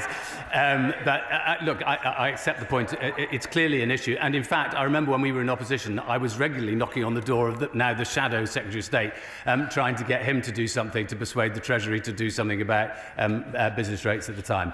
Look, I'm fully on board. I understand the problem that we have, and I look forward to him assisting me in more endeavours in the future. Hugh Bonneville told me that he was slightly upset when he signed up to Paddington in Peru because he thought he was going to be filming in Peru, but he said, I got as far as Boreham Wood. Ms Badenoch. Thank you, Mr Speaker. The economy is set to benefit from £50 billion boost from the Universal Theme Park in Bedfordshire, which is going to, as all members will welcome, star Paddington Bear. Would the Minister agree that stars like Paddington Bear actually have an enormous amount of soft power? I think we've heard that today in the Chamber. So what can he do to reassure me that he is going to make sure that we protect and support the very next generation of great British storytellers? Minister. She makes a very good point about, and we're delighted, incidentally, that the theme park is going to happen. I think that will be absolutely transformational for the British tourism industry. Apart from anything else, it'll be the largest theme park across the whole of Europe. I'm very grateful to my colleagues in the Treasury who certainly delivered when it was necessary in relation to that. I do want to emphasise how important are not just film but high-end television, and for that matter the very existence of the BBC and stuff that's produced by ITV and many others is as part of our soft power, though I think Paddington probably counts as hard power. Clive Jones. Thank you very much, Mr Speaker. Shinfield Studio in Wokingham Borough has brought hundreds of jobs to my constituents and many across Berkshire. It's a very important part of our local economy and a symbol of the UK's creative strength. We must not forget Berkshire is the Hollywood of Britain, and it must be protected from Donald Trump's reckless tariffs. Will the Minister condemn these harmful tariffs and work with the film industry to ensure that the UK remains the world's premier destination for film investment? He's absolutely right. We want to maintain it as the premier destination for international investment, not just from the United States of America. I've already referred to India, but I would also argue Nigeria. I'd like to see a lot more co-production between the UK and Nigeria. It's worth bearing in mind, incidentally, that 51% of our movie exports go to the European Union. So, I mean, this is a genuinely open market, and my belief is that free trade is better than tariffs. Andrew Peck. Thank you, Mr Speaker. The Minister will know that the UK has a world-leading film and TV workforce that flies the flag for collaboration, British talent, and for economic growth around the world. But he will also know that much of our film workforce is freelance, and he will be watching this news with anxiety, particularly as many of them are still recovering from the impact of the industrial action taken in the US recently. So can I thank him for his hard work, and I'm pleased he's spoken to Philippa Childs, the head of BEC2.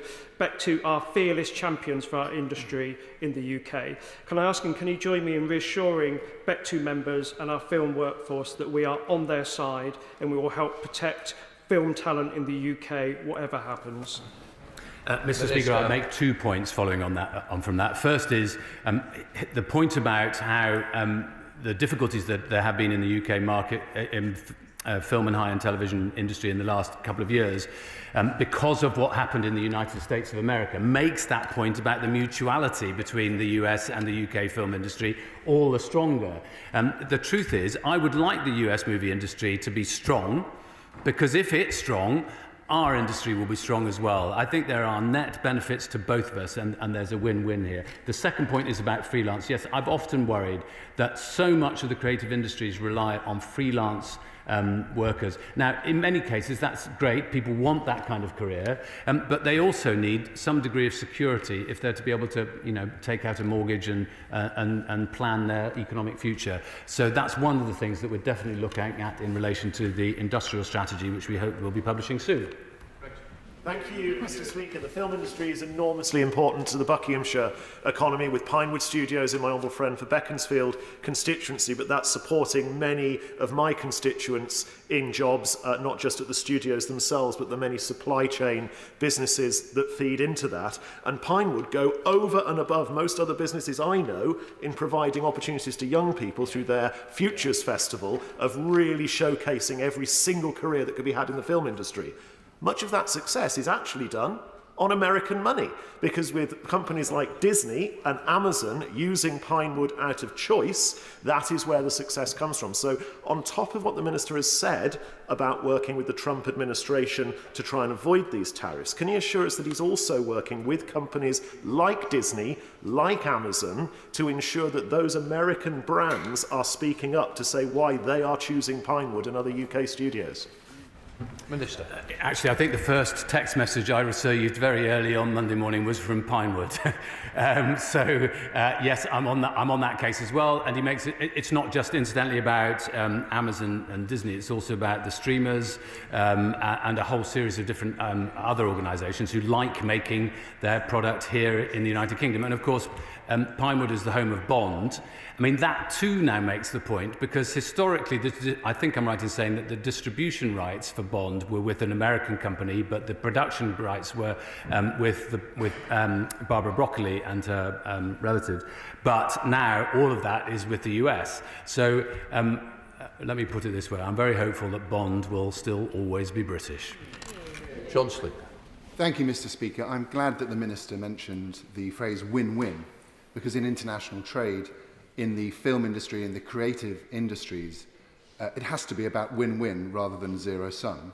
And I would like to point out that when I've discussed this industry with Fabian Riggle, the founder of Secret Cinema, it's absolutely clear we have such incredible innovators in our creative industry and in the film sector specifically. And in order for them to flourish, we need to retain that sense that it's a win-win internationally and for the UK, not zero-sum. He makes an extremely good point, Mr. Speaker. And if I might just leap off the word cinema that he used there, to make the point that actually film is not just about production, it's also about finding audiences. And one of my concerns in the UK is about how do we make sure that cinemas, they would be called movie theatres in the United States of America, I guess, can flourish as well. They can be a really important part of dignity in a town, in a town. A town that's got a cinema is likely to be a place that has respect for itself, and I'd like to make sure that that continues into the future. Be Wishaw. Is now one of the most sought-after film destinations in the world, and US film companies now regularly base their operations within Scotland. We featured in everything from Batman to Indiana Jones to World War Z, and all of this will be put at risk with any concept of tariffs at all, as well as a developing film sector in Scotland. Will he therefore work closely with the Scottish Government in any response to the US, and will he state quite clearly that this would be mutually self-destructive and that all parties are set to lose if they do proceed with anything approaching tariffs? Well, I've already made the point that we think there's a win-win, that we, into the future, if you have strong US movie industry, that will benefit a strong UK movie industry. I believe in fair trade and free trade. In fact, over recent years, it's been worrying, I think, that more and more countries have wanted to put up protectionism around a whole series of industries. It hasn't tended to happen in services. It's tended to be more about goods, which is one of the other issues in here. He's absolutely right about Scotland. I'm very keen on working with all the devolved administrations to make sure that we remain the best place to make films and high-end television. It's worth saying, incidentally, I don't know whether anybody's watched Havoc, but that was all filmed in Wales. Sorry, I wasn't referring to the Conservative Party, no. You misheard, did you? Yes. But Havoc was all filmed in Wales, but looks as if it's an American dystopian city. Thank you, Mr. Speaker. Warner Brothers Studios Leavesden is in my constituency of South West Hertfordshire and is actually a genuine world-class film and TV production centre, providing thousands of jobs, generating significant wealth for the UK economy and earning their reputation as Hollywood in Hertfordshire. Major international blockbusters including Barbie, Mission Impossible, Paddington and the Harry Potter franchise have been filmed there. And the recently confirmed HBO Harry Potter TV series is set to be filmed there this summer. Leaving aside the decisions of the Chancellor has made and the existing impact they have had on the economy, can the Minister provide reassurance that he'll continue to update the House and the industry more widely about the mitigations that this government is going to potentially do if these tariffs do come to fruition? Thank you. Minister. Well, we're working on making sure that we have a proper trade deal that would not just mitigate, but mean that we didn't end up in the situation that he's just described. I know Leavesden well, and for that matter, Warners were in touch very quick. I think I was in touch with them very quickly on Monday morning as well. I'm very hopeful that they'll be part of our discussions when I gather the industry tomorrow afternoon. But he makes a very good point. Well done. Thank you, Mr. Speaker. So unlike many others in the House, Totnes does not have film studios, and South Devon doesn't have, there's never been a major movie made there. But we do have a lot of creatives living in our community, from writers to musicians to producers, and a costume maker who happens to be my daughter, who I'm very proud of and who is entering this industry, an industry that we should all be proud of. Now, these proposed tariffs will deal another blow to the UK film industry if they materialise, following on from the strikes we've already seen. So can I ask the Minister for his assurance that he's ready to work to protect and insulate the UK film industry and all the jobs it sustains, particularly freelance jobs, by pushing for either tax credits or business rate adjustments to support the industry here? Thank you. Minister. I find it difficult to believe that there hasn't been a single film ever made in Devon. But if there hasn't, I mean, one of my major aims must be to make sure that in the next few years there is a film made in Devon, and maybe we'll be able to get her a bit part. If I might just refer back to Cheltenham, one of the films that was made in Cheltenham many years ago was the film If, which is a wonderful film, Lindsay Anderson. But all I would say is the word if is a very important one at the moment, if these tariffs were to be imposed. Dr. Andrew Morris. Thank you, Mr. Speaker. On Sunday, the President of the United States said, uppercase, "We want movies made in America again!" exclam. Would the Minister agree with me that the key to making great movies is to ensure artistic freedom and expression and to grow the necessary skills? And with that in mind, would you visit Tech Trowbridge in my constituency, which is doing a good job in upskilling young people in multimedia? Minister. Yes. Step back. Thank you, Mr. Speaker. As a one-time producer of a British-made film myself, I'm proud that North Norfolk has been the backdrop for many great films, including, of course, Alan Partridge, Alpha Papa.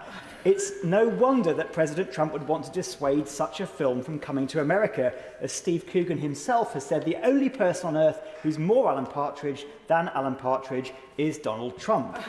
Can the Minister assure the blossoming creative sector in North Norfolk that he values their contributions to our economy, and reassure them and me that the government will do everything it can to protect them from another Trump trade tantrum? Well, he refers to some of the things I've already spoken about, but I want to ask him why he didn't make his film in Devon, because he's obviously not got the message from his own party colleagues.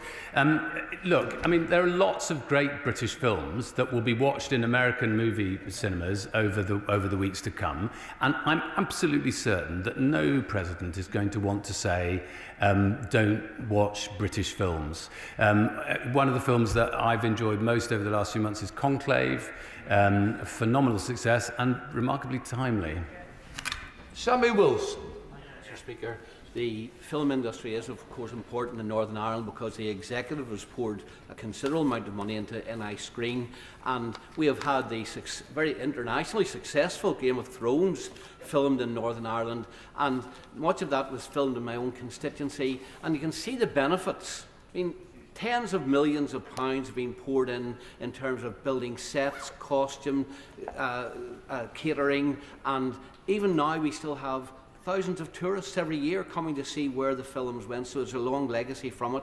So I welcome the way in which the Minister is dealing with this. It is speculation at the moment, but before it becomes policy, it's important that we get the message over to the administration. And would he ensure that in constructing those arguments, he has consultations with the Northern Ireland Executive to ensure that Northern Ireland's voice is heard in these discussions? Yes, he makes a good point. I already have had some discussions on other matters relating to the creative industries with members of the Executive in Northern Ireland, and I think I've got another call next week. Of course, I'll make sure. He makes a very good point about tourism. An awful lot of tourists who come to the UK want to see the places where some of their favourite movies and television series were made, and that's one of the things that Visit Britain is capitalising on at the moment with its Starring Great Britain campaign.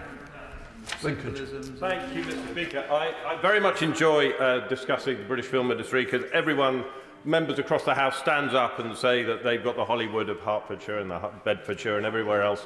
And I'm blessed in Spelthorne because, of course, I've got Europe's biggest film studios, the second biggest in the world in Shepperton, second, interestingly, not to Hollywood, but to China.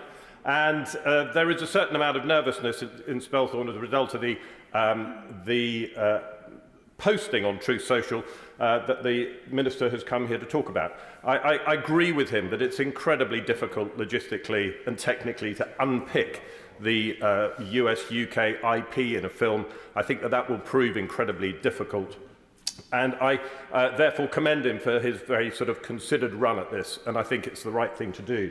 I visited Cineco, one of our many British film support companies. They make sets and props. I visited them a couple of weeks ago, and one of the points that they made on the skills is that the apprenticeship sort of model doesn't really work terribly well for industries which have so many freelancers and such lumpy work schedules. So, as a sidebar to his meeting with the industry leaders tomorrow, would he please raise it and discuss it with industry leaders? Another Lawrence Arabia question.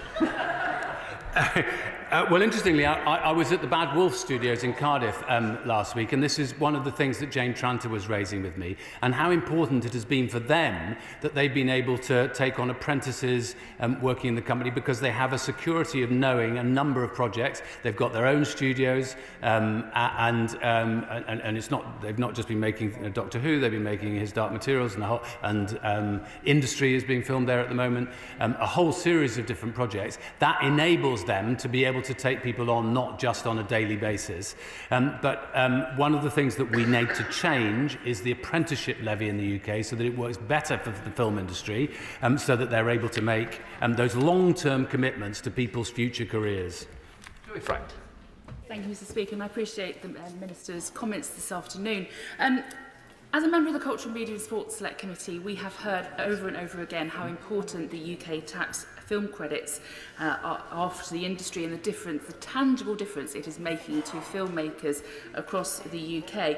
Can the Minister advise what is the government considering increasing or adjusting them in any way to maintain competitiveness with US states and other international markets, given the context that we are now working within?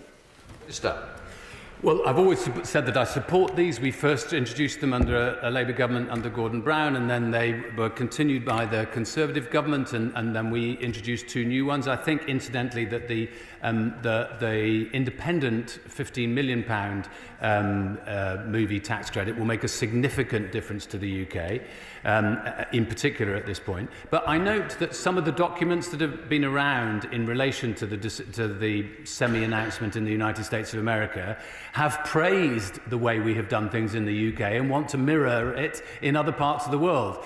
So I'll take praise wherever I can get it.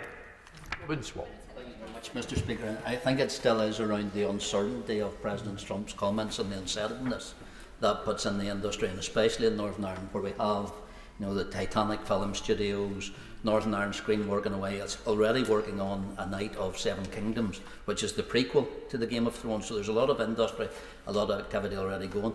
In this meeting tomorrow, could the Minister consider actually including Northern Ireland Screen as well as industry in that, rather than leaving them another week for that engagement? Very fair point. I'm very happy to do that. Much, Mr. Speaker. I'm deeply proud that St Margaret's in my constituency has been home to Twickenham Film Studios for over 100 years, which has been involved in both production and post-production work for big-name films including The Italian Job, Gandhi, and most recently the Oscar-winning sound production for Top Gun Maverick. But they have been beset by financial challenges, from the US writers' strike to the issues raised by my honourable friend, the member for St Albans, of skyrocketing business rates. So can and these potential tariffs could really deal the fatal blow to studios such as Twickenham. So could I urge the Minister, as others have, to work with the Treasury and the Valuation Office on bringing down the rateable value for these film studios? But also, could I invite him to follow in the footsteps of Tom Cruise and come to St Margaret's and visit Twickenham Film Studios? Minister. The thing is, he does all his own stunts, doesn't he? And I'm a little bit nervous about I don't know, being dangled off the back of a helicopter or dumped in a vat of, I don't know, anyway, whatever.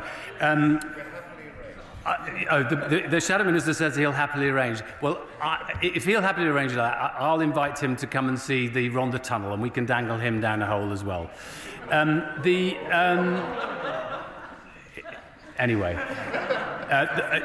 The point, she's making the point that has been made several times. Tom Cruise is one of the biggest investors in the UK because of all the movies that have been made here, and we're very grateful to him. And the BFI is going to be honouring him next week. I think that is a really good thing.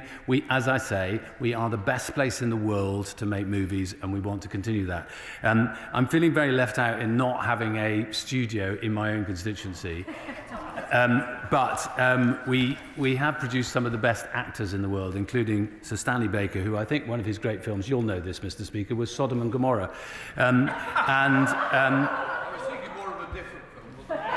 What film were you... Anyway, we're not meant to do this, are we, Mr. Speaker? Order. And I'm very proud of a young actor at the moment, Callum Scott Howells, who's doing phenomenally well. Final episode, Jim Shillman. Never the final episode, still a wee bit to go yet. Can I thank the Minister very much for his answers and for the energy that he displays on behalf of the sector. Following on from the question to the Business and Trade Minister yesterday about the film industry in Northern Ireland, I had highlighted the £330 million income since 2018.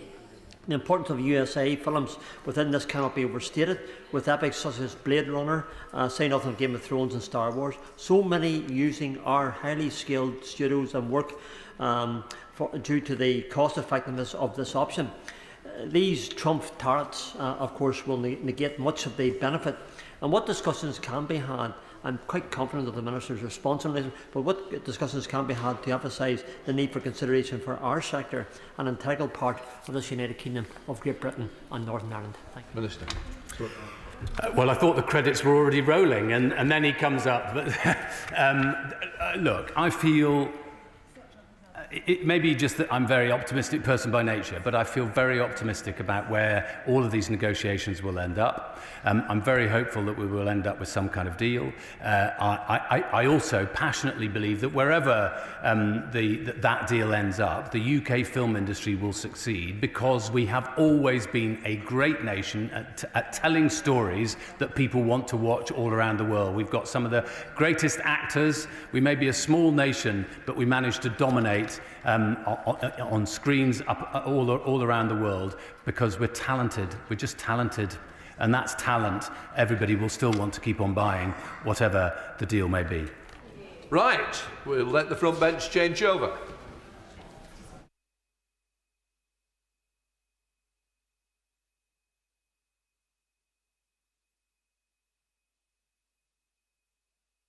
We now come to the oral statement. Minister Faulkner. With permission, Mr. Speaker, I'll make a statement on India and Pakistan. The whole House will have been closely following developments in recent weeks, following the horrific terrorist attack in Pahalgam on the 22nd of April that left 26 tourists dead. Last night, soon after 2100 British Standard Time, Indian forces launched missile strikes against 9 sites in Pakistan and Pakistani-administered Kashmir. The Government of India has described their actions as measured, non-escalatory, proportionate and responsible, and deliberately targeted at terrorist infrastructure.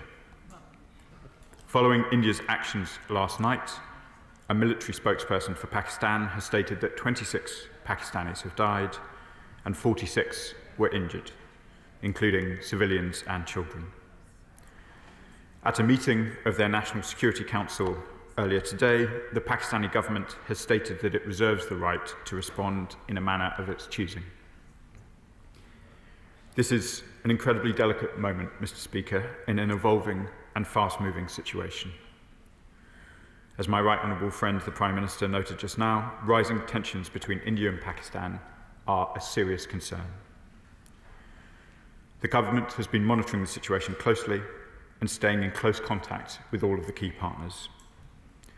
Since the developments overnight, my right honourable friend, the Foreign Secretary, has been in contact with both the Indian External Affairs Minister, Jaishankar, and the Pakistani Deputy Prime Minister and Foreign Minister, Dar. Our High Commissioners in Delhi and Islamabad have also been in close contact with their hosts, and I met this morning with the Pakistani Finance Minister, Aurangzeb. The Foreign Secretary has also been coordinating closely with other partners, notably the United States and the Gulf. Our consistent message to both India and Pakistan has been to show restraint. They need to engage in dialogue to find a swift diplomatic path forward. The UK has a close and unique relationship with both countries. It is heartbreaking to see civilian lives being lost. If this escalates further, nobody wins. We clearly condemned the horrific terrorist attack last month, the worst such attack in Indian-administered Kashmir for many years. Now we need all sides to focus urgently on the steps needed to restore regional stability and ensure the protection of civilians. The UK will continue to work closely with our international partners in pursuit of short-term de-escalation and longer-term stability. The Foreign Secretary will have a chance to discuss the situation with EU foreign ministers in Warsaw today. He and the whole government will stay in close touch with the governments of India and Pakistan, as well as with those with influence in the region. Mr. Speaker, de-escalation is of the utmost importance, not least given the large numbers of British nationals in the region. The safety of British nationals will always be our priority. Overnight, we have issued factual updates to our travel advice for both India and Pakistan, updating British nationals on military activity and potential disruption to flights in the region. British nationals in both India and Pakistan should stay up to date with our travel advice and follow the advice of the local authorities. I'm acutely aware, Mr. Speaker, that for many communities across the UK, and indeed members across this House, this is a very personal and sensitive situation. The British Pakistani and British Indian communities make a huge contribution to this country. We recognise this will be a difficult time for many. We look to all community and faith leaders to spread a message that now is a time for coming together across religious and ethnic differences. Mr. Speaker, we now need to see calm heads. Britain will continue to play our full part for de-escalation and diplomacy, and I commend this statement to the House. Shadow Foreign Secretary Dame Priti Patel. Speaker, on the 22nd of April, terrorists brutally killed 26 tourists in Flagnum in a barbaric and savage act of violence. Most victims were killed at point-blank range by gunshots to their heads. My thoughts and prayers were with all those that are affected by this murderous, violent terrorism in Flagnum. This was an act of terrorism, and we must reflect on the fact that Flagnum has joined Mumbai, New Delhi and other places in India that will be forever scarred by an act of terror. Mr. Speaker, this is clearly a precarious moment, and we want to see tensions ease between India and Pakistan. We want to avoid a state-on-state military escalation. We're also clear that India has the right to take reasonable and proportionate steps to defend itself and to dismantle the vile terrorist infrastructure that has caused death and continues to threaten them. And we know that terrorists based in Pakistan threaten India and Western interests. It was the country that Osama bin Laden was hiding in. And because of the long history of violence inflicted by terrorists on India, the UK has in place long-standing security cooperation agreements with India. And in fact, last week in this House, I reminded the government of those long-standing security agreements, why they exist and why they should matter to us here in the UK. Given these links, the UK government should be at the forefront of working with our friends and allies to tackle the terrorist threats that we face collectively. While I know the Minister will not be able to speak about intelligence sharing between UK and India, can he at least confirm whether our intelligence and security services have been in contact with India about the incidents that took place and are supporting their investigations? Has the government provided any specific security assistance to India in the aftermath of the terrorist attack in Kashmir? Could Britain offer specific support that might help avert escalation? Does the Minister agree with the assessment made by India that the Resistance Front, who claim responsibility for the 22nd April attacks, are a front for Pakistan-based terrorist group Lashkar-e-Taiba? Lashkar-e-Taiba are a proscribed terrorist group who have a clear history of committing acts of terror against India and have reported links to Hamas, including reports that Hamas representatives have met with them earlier this year. Can the Minister confirm if the UK government is aware of any cooperation and links between Lashkar-e-Taiba and Hamas? I asked this of the Minister last week and he did not respond, so I'd welcome an answer on this important point today. And does the Minister know which terror groups are currently operating in Pakistan and their links to other terrorist groups that threaten our interests? Last week, the Minister said we are playing our role by trying to ensure that tensions do not escalate. The British government does have a role to play and needs to leverage its influence to help ease tensions. So can the Minister inform the House what are the direct discussions that are taking place between India and Pakistan governments since those attacks 2 weeks ago? Was the UK informed in advance of the actions being undertaken, and does the Minister have a plan to support easing these tensions? The Minister is referring to the Foreign Secretary's calls with counterparts and engagement. Can he give more evidence of those discussions? Have ministers undertaken an assessment of the terrorist infrastructure based in Pakistan? Has the Minister had discussions with the Pakistan government on this matter? And can ministers give assurances that there are sufficient measures in place to ensure that no British aid to Pakistan, either bilaterally or through multilateral sources, has ended up in the wrong hands? With these questions in mind, the diaspora communities here in the UK have strong links to both India and Pakistan, as the Minister has said. So can he give an update on the actions that will be taken to prevent the escalation of tensions impacting on communities in our country? Can he give details of extra consular capacity and support the UK will be given to the High Commissions in both countries and provide consular support to British nationals in Pakistan and India? And finally, will the Minister now be more forthcoming with the House about the government's assessment as to who carried out the terror attack in Kashmir, whether they were working with any other malign actors, and whether he is working through the security implications for the UK? Mr. Speaker, the Right Honourable Lady asks important questions. And let me take this opportunity to reiterate our condemnation of terrorism in all its forms. Our thoughts are, of course, still with those affected by the despicable acts of the 22nd of April. Our thoughts are with their loved ones and the people of India. The Prime Minister spoke with Prime Minister Modi on the 24th of April, and the Foreign Secretary spoke with his counterpart on the 27th. We are all, as the Right Honourable Lady would expect, in regular contact with our counterparts. As she may know, the Foreign Secretary is travelling at the moment, and I'm not privy to the very latest contacts he has had, but I know that they are ongoing. The Right Honourable Lady asks important questions about community relations in this country. I am, of course, working closely with my MHCLG counterparts who are talking to affected communities across the country, recognising the sensitivities that she points to. And I can confirm to the Right Honourable Lady that I have had extended discussions with my Pakistani counterparts about the terrorist threat within Pakistan and the efforts that need to be taken in order to address it. And that is a terrorist threat which affects Pakistan herself as well, who has, of course, suffered, even in recent months, very significant terrorist attacks. Thank you, Mr. Speaker. And the reality is that India's airstrikes in Pakistan and Azad Kashmir have seen the killing and injury of dozens of civilians, including children.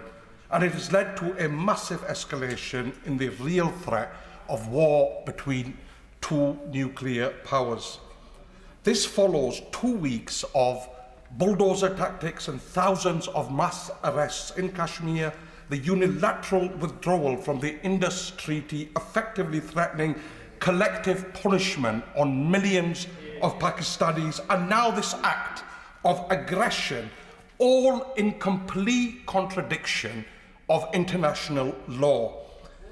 The Minister is right to say that the international community must now focus towards de-escalation and stability. But this cannot be achieved in full without addressing the central issue of Kashmir, an issue close to the hearts of many honourable members in this case, an issue that I have. The plight of the Kashmiris has been raised by me over the last decade in this chamber. So does the Minister accept that the UK has a moral, historical and legal duty and responsibility to end this 80-year period where UN resolutions on Kashmir have frankly sat gathering dust? And will he act so that the sons and daughters of Kashmir have their birthright to self-determination, something promised to them decades ago? Madam Deputy Speaker, I thank my honourable friend for the question. Of course, there are, and it's well known to this House, a range of wider issues between India and Pakistan, and Kashmir is one of them. But on this most delicate of days, it is important that the House remains focused on the importance of de-escalation, and that is my key message from this dispatch box today. Spokesperson, Callum Millen. Thank you, Madam Deputy Speaker, and to the Minister for advance sight of his statement. The terrible terrorist attack last month brought death to 26 civilians and rightly shocked and appalled many. Yesterday's military strikes by India and the subsequent exchange of artillery fire in Kashmir mark a deeply concerning escalation. The prospect of New Delhi and Islamabad engaging in further tit-for-tat military action risks destabilising the entire region and leading to more civilian deaths. Their status as nuclear powers also generates severe global risks. It is vital, therefore, that both governments work to de-escalate the current crisis. Maintaining open lines of communication is key to preventing escalation and enabling a diplomatic off-ramp for both governments. So can the Minister provide more detail on the conversations that he said have taken place overnight with government representatives in New Delhi and in Islamabad, and on what steps the government is taking to help maintain an open dialogue between both governments? Can the Minister also confirm whether additional resources are being provided to support British nationals in Pakistan and India to ensure their safety? Given our shared history, Madam Deputy Speaker, and now as Commonwealth partner to India and Pakistan, the UK has a particular responsibility to support efforts at mediation and to help prevent retaliatory actions which could contribute to more deaths on both sides. Can the Minister describe what plans the government has to engage international partners at the UN to support mediation efforts? Yesterday's strikes follow a series of escalatory measures taken by India and Pakistan over the past week. In addition to the cessation of military activity, it's vital that these countermeasures are wound back. Can the Minister confirm what, as part of mediation efforts, the government is doing to press India to reinstate the Indus Water Treaty and Pakistan to reopen its airspace? Indian and Pakistani communities across the UK will be very worried by these new developments, and it is vital that they are fully supported. So in addition to the remarks he's already made, can the Minister provide more detail on what steps the government is taking across all departments to support communities here in the UK? Minister Falconer. I thank the honourable gentleman for his questions. Let me try and take them in turn. I can confirm that the Foreign Office is taking action to ensure that the best possible consular service is available to British nationals in India and Pakistan. He mentions airspace. Even over the course of the last 24 hours, there have been a number of changes in relation to airspace. So I would encourage both members of this House and anybody watching at home to please keep Foreign Office travel advice as the central place for advice. This is a fast-moving situation, and options for air travel may change, and indeed have changed over the last 24 hours. So please do keep updated on that, and I can confirm that my department is taking steps to try and ensure that our call centres are open and that those who are concerned should get in direct touch. We are, as I said earlier, in direct touch with both governments. I was, as I said, with the Pakistani Finance Minister shortly before coming to this House. I won't comment in great detail about the substance of those discussions, other than to say that my key message in those engagements was the same message I just repeated to my colleague, which is now is a time for de-escalation. Tahir Ali. Thank you, Madam Deputy Speaker. India's record on Kashmir is not something to be proud of. It has been ethnic cleansing Kashmiris for over 78 years. Modi's record on human rights is not forgotten. An individual who once was barred from coming to this country. Kashmir has a history that spans over 4,000 years. It has never been part of India and will never be part of India. That can remain a distant dream of Modi. Does the Minister agree with me that now's the time to de-escalate, but also make sure that the promises of a plebiscite for the Kashmiri people are also delivered, so this issue can be resolved for once and all? Mr Faulkner. My honourable friend is right to focus on de-escalation. That is my focus this afternoon from the dispatch box. Our position on Kashmir remains unchanged, but it will be the focus must be, for now, ensuring that there is no further threat to regional stability. Andrew Mitchell. Thank you, Madam Deputy Speaker. The Minister has rightly underlined the fact that we are facing an incredibly dangerous moment at this point, but that Britain has a uniquely deep, historic and influential relationship with both these great countries, which we must now deploy with great energy and skill. Does he agree that the government of Pakistan must take more action against these terrorist organisations which operate from their soil, and also understand the outrage that Indian people, but not only Indian people, but including the diaspora in Royal Sutton Coldfield, feel that these dreadful events have taken place, as we have heard today? Madam Deputy Speaker, I thank the Right Honourable Gentleman for his question, and I recognise his long attention to these issues.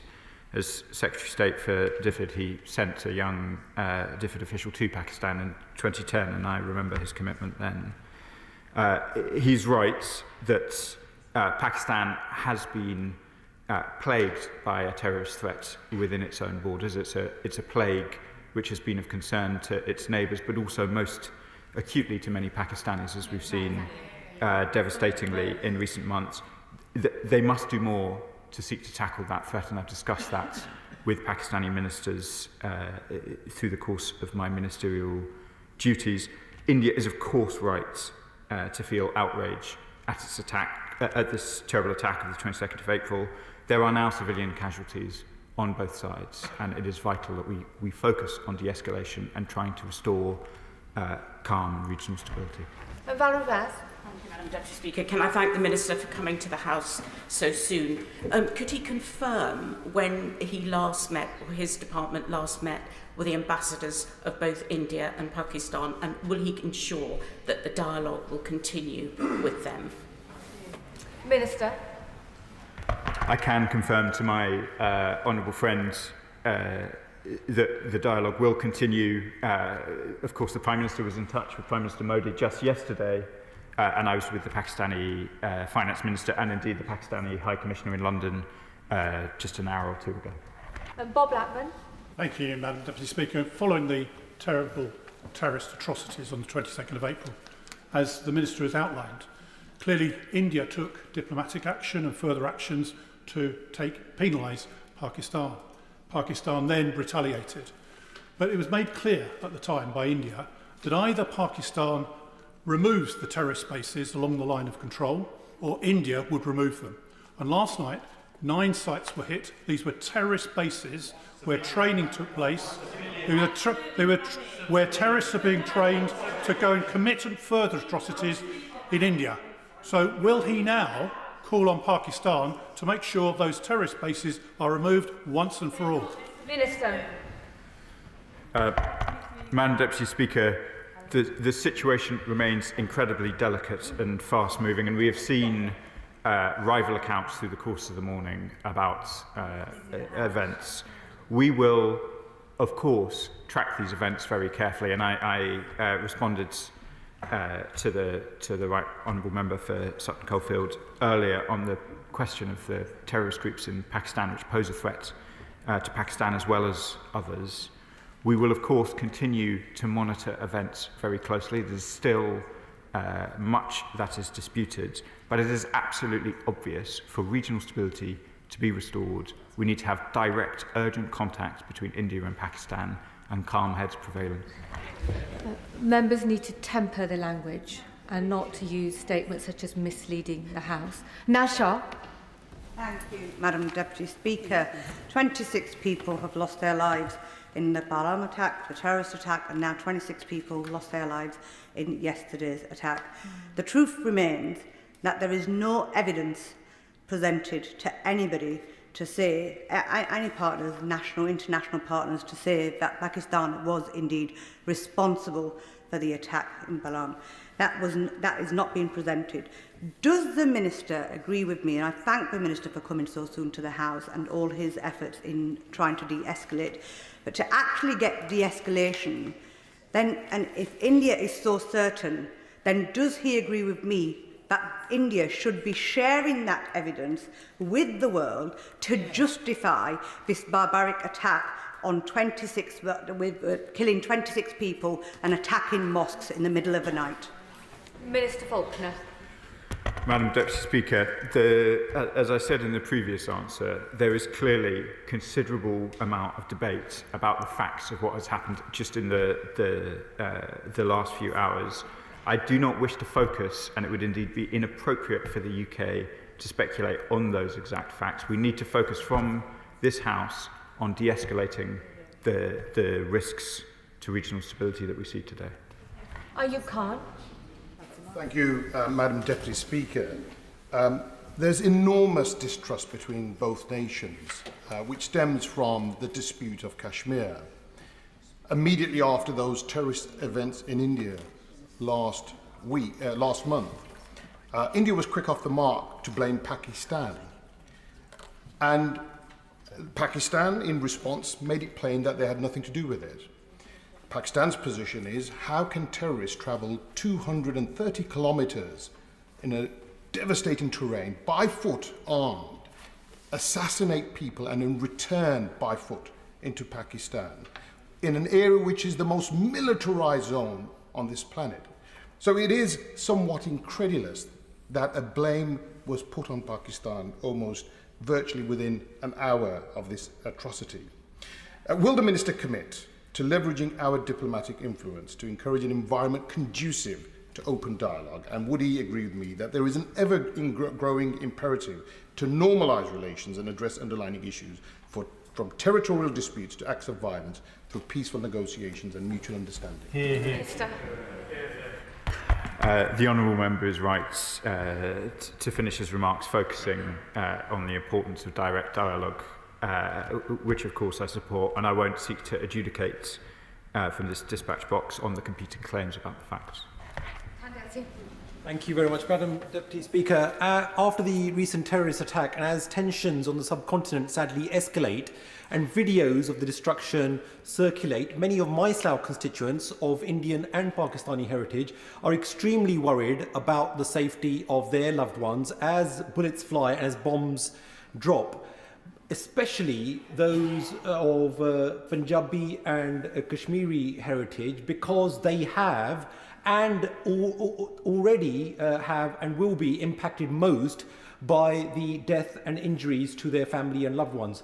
So while sending condolences to all affected and recognising the UK's historic ties and responsibilities, can the Minister assure Parliament that our government will be at the forefront of efforts to de-escalate tensions between the two nuclear-armed nations, and that we will ensure that negotiations are enabled to chart a path to peace and prosperity.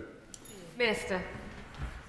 I can assure my honourable friend that we are very much involved in the efforts to try and encourage de-escalation. And for those with constituents who are either themselves or their family concerned by developments, I would encourage members across the House to point their constituents towards our travel advice, which we will keep updated as and when the situation requires. French. Thank you, Madam Deputy Speaker. The barbaric terrorist attacks in Kashmir on innocent Indian and Nepali tourists caused deep distress in my Old Bexley and Sidcup constituents, which is home to many Indian nationals and also those of Nepali nationality. I welcome the Minister's tone today about de-escalation, and I think he's getting the tone just about right. But can I also urge him to ensure that none of this escalation of tensions in that part of the world happens here in the UK, and ensure that Hindu temples in particular are offered the same funding and security that is given to mosques around the country? Minister. I thank the honourable gentleman for his measured and reasonable question. I'll take away the issue that he raises. I've been in regular contact with the Minister for Faith and Communities in the Department for Local Government, and we're discussing these issues closely, recognising the sensitivity in constituencies like the honourable gentleman's and many others that have been mentioned this morning. Stella Creasy. Thank you, Madam Deputy Speaker. The Minister will know that our British constituents with strong links to Kashmir are both horrified by the terrorist attack and also terrified by the escalation of violence that we've seen overnight, as well as the online hatred that is being fomented.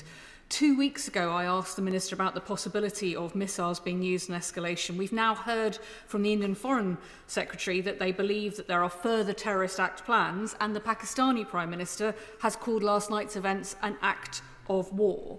He will be aware of the UN Security Council meeting planned for Monday. What words of comfort can he offer our constituents horrified about what will happen in the next couple of days? This government will not just push for de-escalation, but a long-term solution that guarantees the peace and security of everybody in Kashmir. Minister. I thank my honourable friends for the question and for conveying the concerns of her constituents so effectively.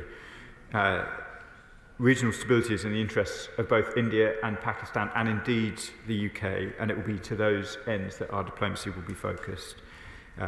As my honourable friend acknowledges, my focus this afternoon is on de-escalation, but of course we're engaged with both governments on the full range of the interests engaged. Stephen Gethin.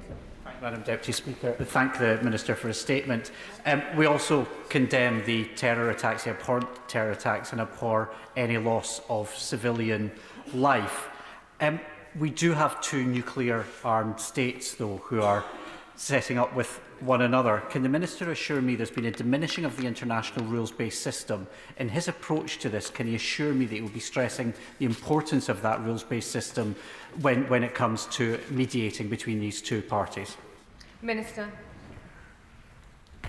I can assure the honourable member that the UK remains committed in all of our interactions to emphasising the preeminent importance of international humanitarian law and a rules-based international order. Paul Wall. Madam Deputy Speaker, the murder of 26 civilians in Pahalgam was truly horrific, but India's airstrikes have resulted in the deaths of 26 civilians in Pakistan and Azad Kashmir. This cannot be a bizarre, macabre game of tit for tat, where the only people who suffer are civilians on both sides. Can the Minister reassure my Rochdale constituents, many of whom are concerned about family members, that the government is doing everything it can through its consular access and also at diplomatic level to de-escalate the situation, and also to make crystal clear to India that water cannot be used as a weapon of war against the wider people of Pakistan and Kashmir? My honourable friend is right, of course. Civilians must be protected. For British nationals concerned by developments, I would encourage them to refer to our travel advice. As I said earlier, this is obviously a fast-moving situation, and we will not be in a position to always update our latest advice from this dispatch box. So please constituents should look there first and foremost for advice from the British government about how to ensure their safety. My honourable friend refers to some of the wider issues that we discussed last week, including the Indus Water Treatment Treaty, which I understand is in abeyance rather than being repealed. Some of these longer term issues will of course need to be discussed. The first priority must be de-escalation. Simon Hall. Thank you, Madam Deputy Speaker. What role does the Minister envisage the Commonwealth playing to act as an honest broker in discussions between both India and Pakistan? And can he also assure the House that, given the fact that the trade deal with India was signed just yesterday, that there will be a clear demarcation of government response, and that the government doesn't feel in any way fettered as a result of that trade deal in acting as an honest broker between the two countries? It's a very important matter, and I hope he can assure the House on it. Minister. Our priority is to ensure direct contact between India and Pakistan, and to ensure that those tensions are directly de-escalated. We're of course very proud that we are Commonwealth members with both India and Pakistan, and that Commonwealth membership obviously reflects a deep and unique history between the UK and India, and the UK and Pakistan. We of course we welcome the free trade agreement that was announced yesterday, and of course these are close, deep friendships between both countries involved. We will, in all of our efforts, seek to restore regional stability, and we will do that with both of our friends. Jess Aswell. Thank you, Madam Deputy Speaker, and thank you for your advice on tempering our language in here, because words have consequences. And I thank the Minister for his statement and the Foreign Secretary for all the work that they're doing in the background. Yesterday in this House, we celebrated the end of World War II, and I commended the role of the British Indian troops, now known as India and Pakistan, who fought shoulder to shoulder, shoulder on the wheel, made sure that we won. Allied troops won. World War II was ended. And as someone with Indian heritage, born in India, whose parents were born in Pakistan, I know only too well neither nation will take a backward step. So what can the Minister do to assure me and my residents in Ilford South that we will do everything possible to bring both the superpowers to the negotiating table to restore peace to this volatile part of the world? Faulkner. I thank my honourable friend for the sensitive and personal tone that he brings to his remarks. I too have seen the Commonwealth war graves in Pakistan and India, which is a tribute to the service of many from the British Indian forces that fought in World War II. I can assure him and his constituents that we will do everything that we can to play our full diplomatic role. Thank you, Madam Deputy Speaker. Given the significant and frightening ramifications of further tensions and instability between these two nuclear-armed neighbours, I agree with the Minister that de-escalation and diplomacy are the absolute priority. Can I ask the Minister to tell the House whether he has sought assurances that UK-manufactured weapons and military equipment have not been used in attacks against civilians?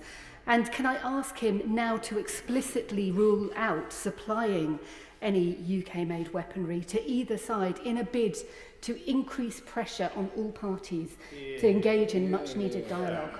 Minister. Madam Deputy Speaker, we have some of the toughest arms export rules in the world, and they will be fully adhered to in this case. I don't intend to make further announcements from the dispatch box about that regime now, but I'm sure in due course I can return to the House to provide a follow-up update. Mohammed Yassin. Madam Deputy Speaker, 10 days ago, this House stood united in condemning the attacks on civilians on both sides of the conflict.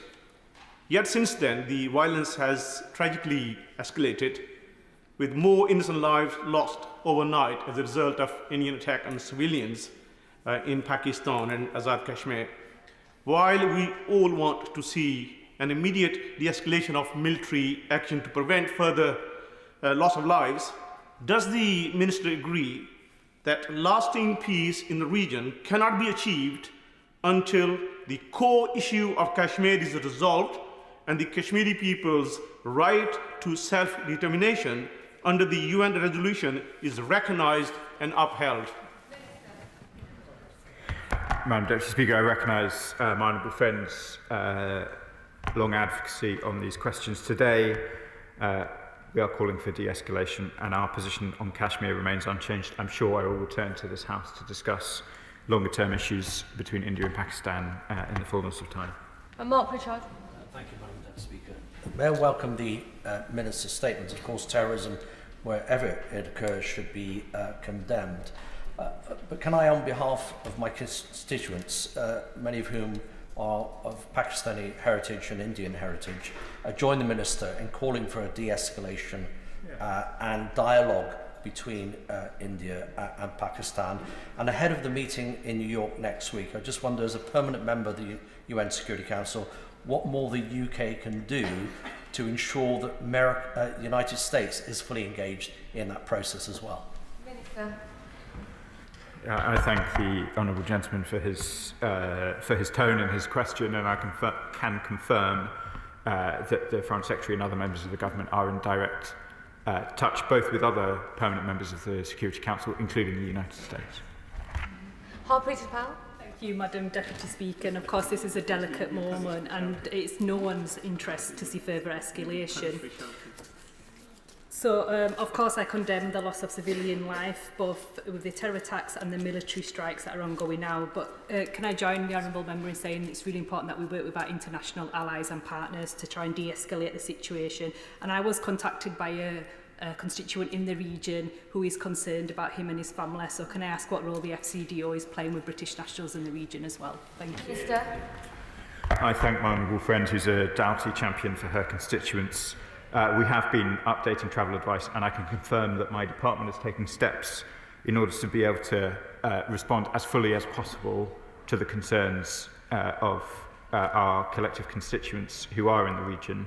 I would say to her and all members of the House, Foreign Office travel advice will be the first and best place for constituents right across the country to be looking. Iqbal Mohammed.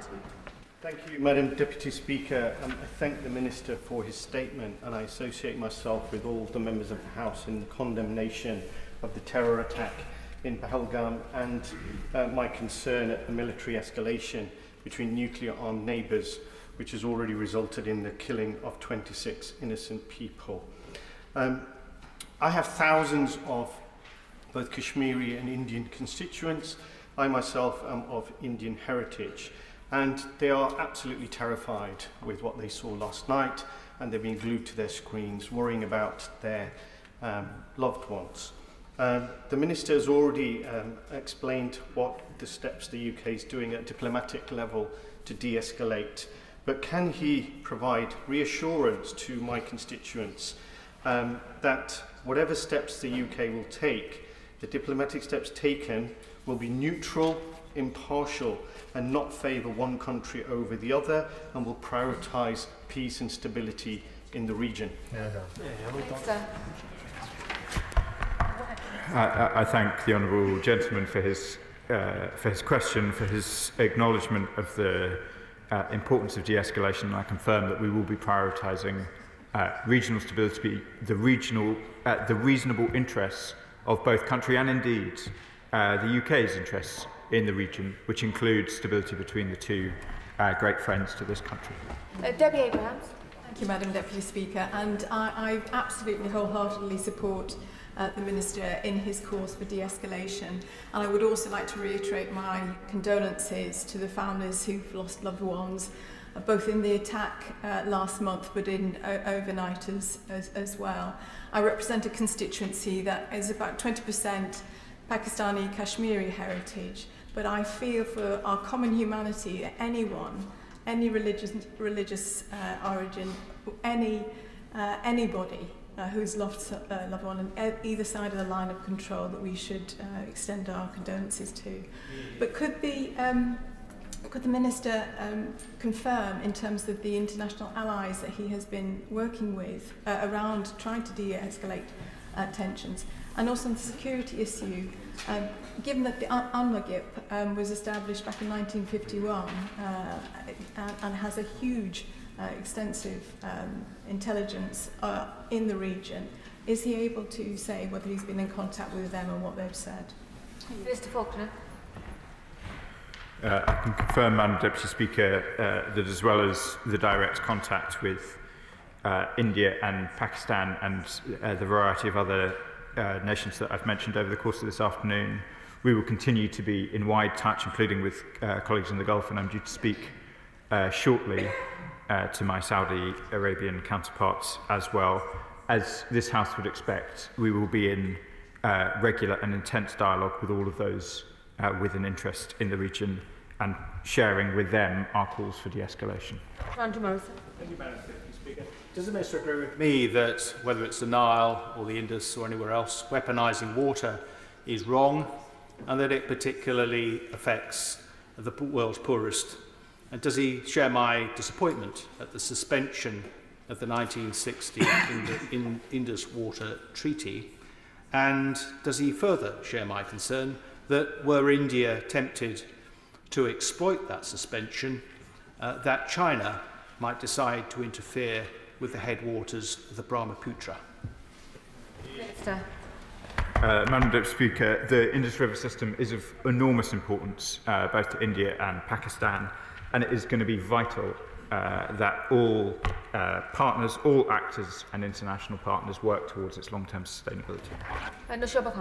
Thank you, Madam Deputy Speaker, and I thank the Minister for his statement on this deeply concerning matter. Given that he has already highlighted the friendship that this country enjoys with both Pakistan and India, can he provide reassurances that it is in that manner that ongoing conversations with both countries will be conducted? And can he also detail which conversations have already happened or are planned with our international allies to de-escalate the situation in this part of the region? I can confirm to my honourable friend that it will be in that spirit that we conduct our diplomatic efforts. There are many in this House who have alluded to their own family connections, either to India or to Pakistan. As I alluded to earlier, I have lived in Pakistan. It was the first lengthy overseas posting I conducted, and I know that many people right across this House feel our friendship with both India and Pakistan very deeply, and it's in that spirit that we will conduct our work. Foster. Thank you, Madam Speaker. My heart goes out to the 26 families of the tourists that were killed last month. But my heart also goes out to the 26 civilians and children that were killed in Pakistan last night. I urge the government to do all that it can to de-escalate the situation. And as such, when can the Minister confirm when our Prime Minister will speak to the Indian and Pakistani governments, in particular Prime Minister Modi? Minister. The Prime Minister spoke to Prime Minister Modi yesterday. That was before these events. We have been in touch overnight and throughout the day with the Indian government, and I have been in touch throughout the course of the day with the Pakistani government as well. Surgeon Joseph. Thank you, Madam Deputy Speaker. Everyone in this House knows that India has suffered a number of terrorist attacks over the years, including one on the Indian Parliament. Just last month, 26 innocent lives were lost following a devastating act of terrorism in Pahalgam. While India has the right to defend itself and its people, does my honourable friend agree that war is not good for both sides and it's time for de-escalation and for Pakistan to work with India to eradicate terrorism from the region? Minister. I agree with my honourable friend. De-escalation is vital, and it's to that end that our efforts are dedicated. Ben Lane. Thank you, Madam Deputy Speaker. Can I commend the Minister and indeed the Foreign Secretary for their efforts to maintain dialogue with both countries and in conjunction with international allies to de-escalate the situation. Given the urgency for de-escalation, is there any reason why this matter cannot be taken to the UN Security Council for a more urgent discussion than is currently planned? Minister. The agenda of the UN Security Council was agreed in New York, and when we're in a position to update the House on what that agenda looks like, then we will of course do so. Yasmin Qureshi. Thank you, Madam Deputy Speaker. May I refer the House to my registered members of interest as the chair of the All Parties Parliamentary Group on Pakistan. Madam Deputy Speaker, in my constituency of Bolton South and Walkden, I have people from Indian heritage, Pakistani heritage, Kashmiri heritage, and they were all absolutely gutted when they heard about the incident that took place 2 weeks ago, and of course what happened last night as well. My condolences to all of those who've died and their families. But India's decision to launch strikes without providing clear evidence of Pakistan's involvement in recent attack is reckless and deeply irresponsible. Pakistan, despite being brutally blamed, has actually suffered more in terms of terrorism in the last 10-15 years than any country in the world. And even in March, there was a terror attack there. But Pakistan has responded very carefully to what's happened. What I would ask, can I ask the Minister that would he urge India to stop escalating tension and to press for credible evidence and dialogue instead of aggression? Mr Faulkner. Madam Deputy Speaker, our focus from the dispatch box is de-escalation and regional stability. My honourable friend, who's got a long commitment to these issues, is right to focus on the damage that the scourge of terrorism has caused Pakistanis as well as others, and that has been the subject of many discussions between me and my Pakistani equivalents. Pakistan herself would most benefit from the eradication of terrorism scourge within her borders.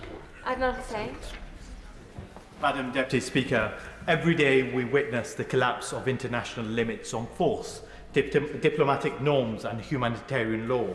Institutions built by nations after 2 world wars to secure a more peaceful world. Now, with 2 nuclear powers clashing, an escalation that could easily trigger a 3rd world war, I ask the Minister to confirm the UK's unwavering and unconditional commitment to international law, to condemn the Indian state's offensive against its sovereign neighbour, which has claimed the lives of 26 civilians, including children. And finally, I understand members have across the House, but I wish to emphasise the paramount importance and urgency of settling the long-standing issue of Kashmir through multilateral means and under the mediation of international bodies like the UN, so that lasting peace can finally take root in the region. Minister Faulkner. Madam Deputy Speaker, as I'm sure will be clear to all members, I'm focused on de-escalation and regional stability, and of course the UK continues to stand by the importance of international humanitarian law and a rules-based international order. International humanitarian law governs the actions of all states towards necessity and proportionality, and we expect all of our friends, and indeed every nation-state, to abide by them. Jacob Hollier. Madam Deputy Speaker, I represent a large Pakistani and Kashmiri community in Burton who are watching in horror and fear at the risk of further military escalation. Many have family and extended family in the region and are understandably anxious about their safety and well-being. So can I ask the Minister, what assurances can he offer my constituents that the UK is actively engaging with all international partners to support de-escalation, protect wider regional stability and protect civilian lives? Minister. I recognise the concerns that will be felt in my honourable friend's constituency as they are felt in Lincoln and elsewhere, and I can assure him and the whole House that we will use our full diplomatic weight to try and ensure de-escalation in the region. Jim Shannon. Thank you, Madam Deputy Speaker. Can I thank the Minister for his statement? On my heart, as in others, is the loss of innocent life, and condolences to go to all of those who grieve today. Just a very salient reminder, Madam Deputy Speaker, in I Baptist Church in Newton Ards, a few weeks ago the pastor told us there were 67 wars in the world, so it totally is a world at war. With news reports this morning that up to 5 Indian Air Force planes may have been shot down, the escalation of this situation is clear and indeed incredibly worrying. Does the Minister believe that we can successfully intervene and negotiate peace And what assessment has been carried out with regards to the nuclear capacity to ensure global security? Thank you. Sir? Madam Deputy Speaker, the Honourable Gentleman asks important questions.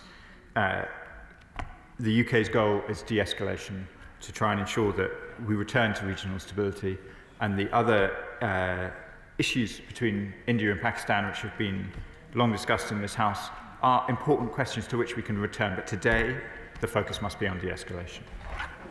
Final question, Matt Turn. Thank you very much, Madam Deputy Speaker, and I thank my right honourable friend for his statement and the sympathy that he has shown to those affected in these tragic events. Residents in my constituency of Watford, which has a large Pakistani and Kashmiri community, are really looking for leadership from the government. They have family and friendship networks that are deeply affected in the areas attacked last night. Now, we all recognise how sensitive and delicate the situation is and the need for calm thinking and dialogue. I wonder, will he outline a little more the actions that the government is taking to help reduce tensions and de-escalate the risk in the situation? Minister. I thank my honourable friend for the question and the concern he shows for his constituents in Watford.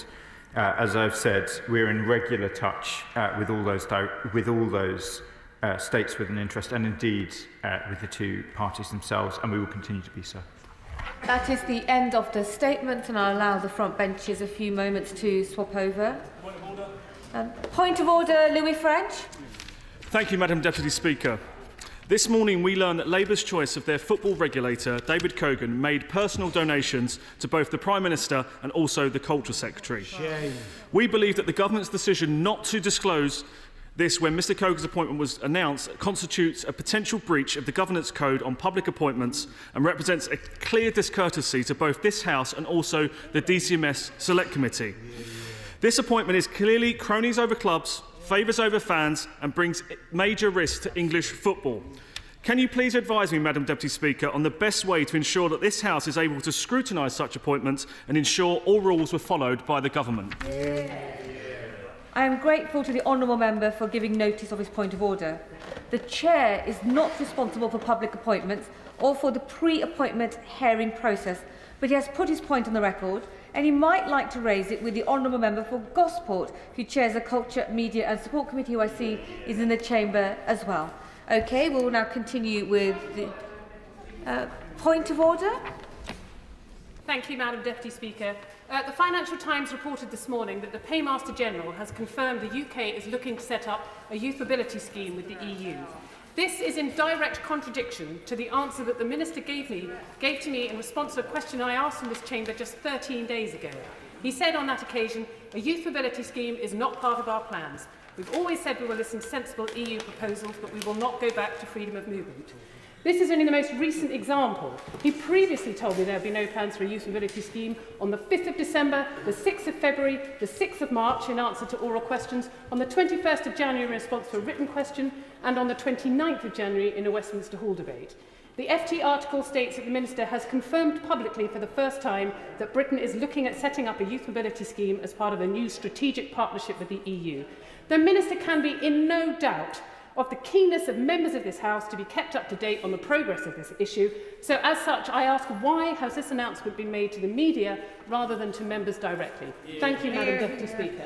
The honourable member will be aware that that is not a matter for the Chair. We are not responsible for the statements that government ministers make, but she's put her point on the record, and no doubt the Treasury front benches are listening. We're passing on her concerns. Now we'll move on to the next order of business.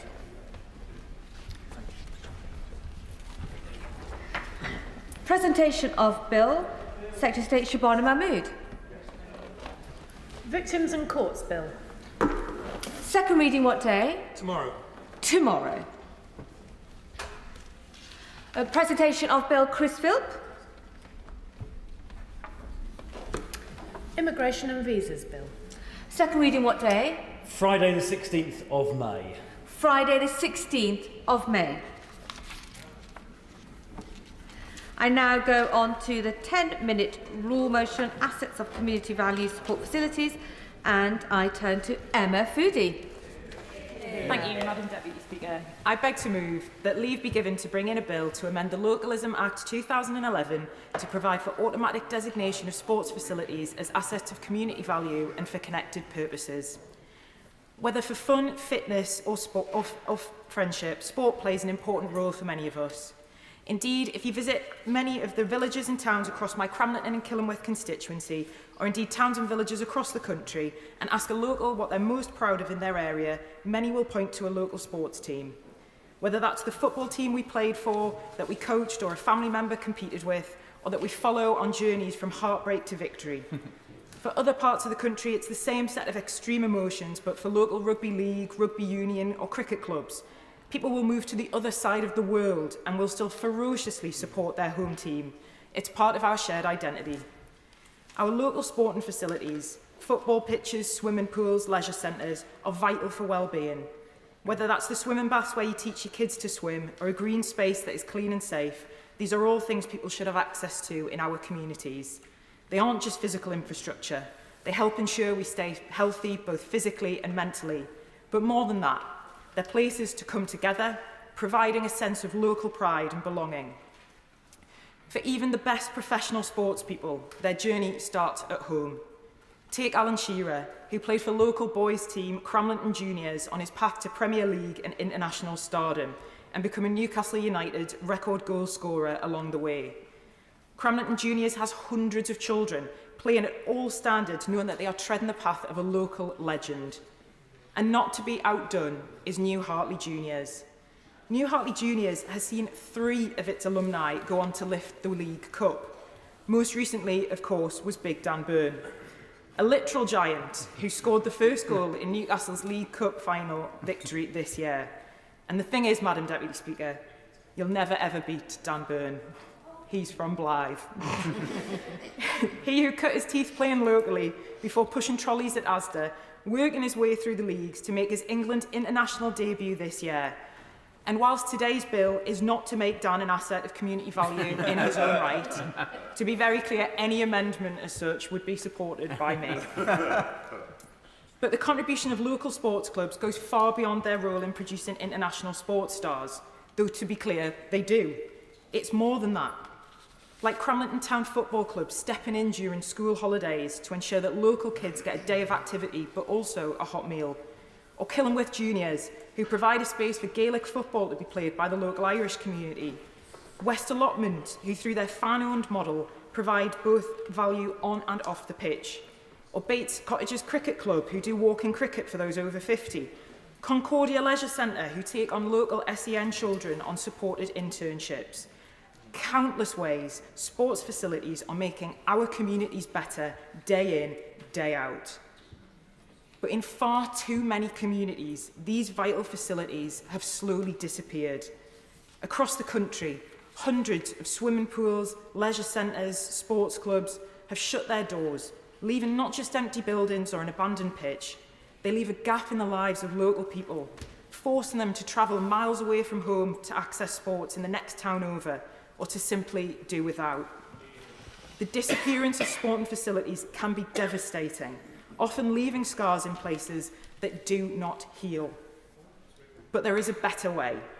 Community ownership gives people the opportunity to save the local assets that we value the most, bring them into community hands, and run them in the interests of local people. And there are already many community-owned sporting facilities of all kinds, not just managing to survive, but truly thriving, because they're uniquely attuned to the needs and wants of local people.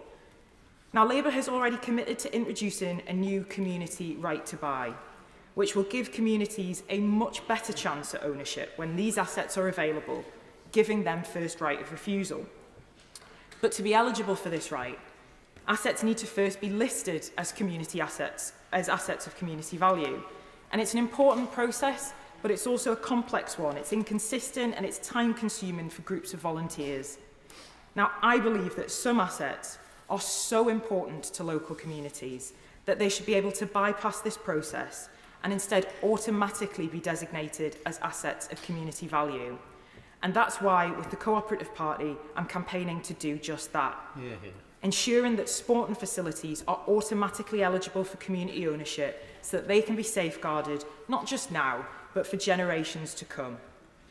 And this doesn't just make the process significantly more straightforward for communities wishing to own their local sporting facilities.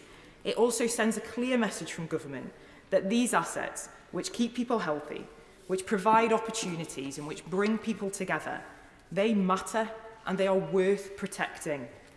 And most fundamentally, community ownership is about ensuring that the assets people and places value can't just be taken away, that communities have all the things they deserve, the things that make them unique. Local places made up of local assets owned by local people. This can be our vision, one that shapes communities that are better, that are stronger, and that truly stand the test of time. Yeah. The question is that the honourable member had leave to bring in the bill. As many that opinion say aye? Aye. Of the contrary, no. The ayes have it. The ayes have it. Who will prepare and bring in the bill?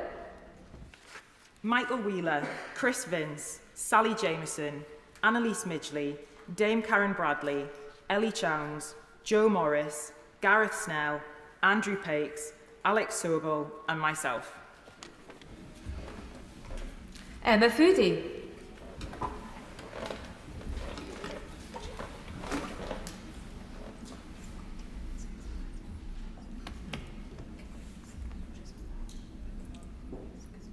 Nice straight line.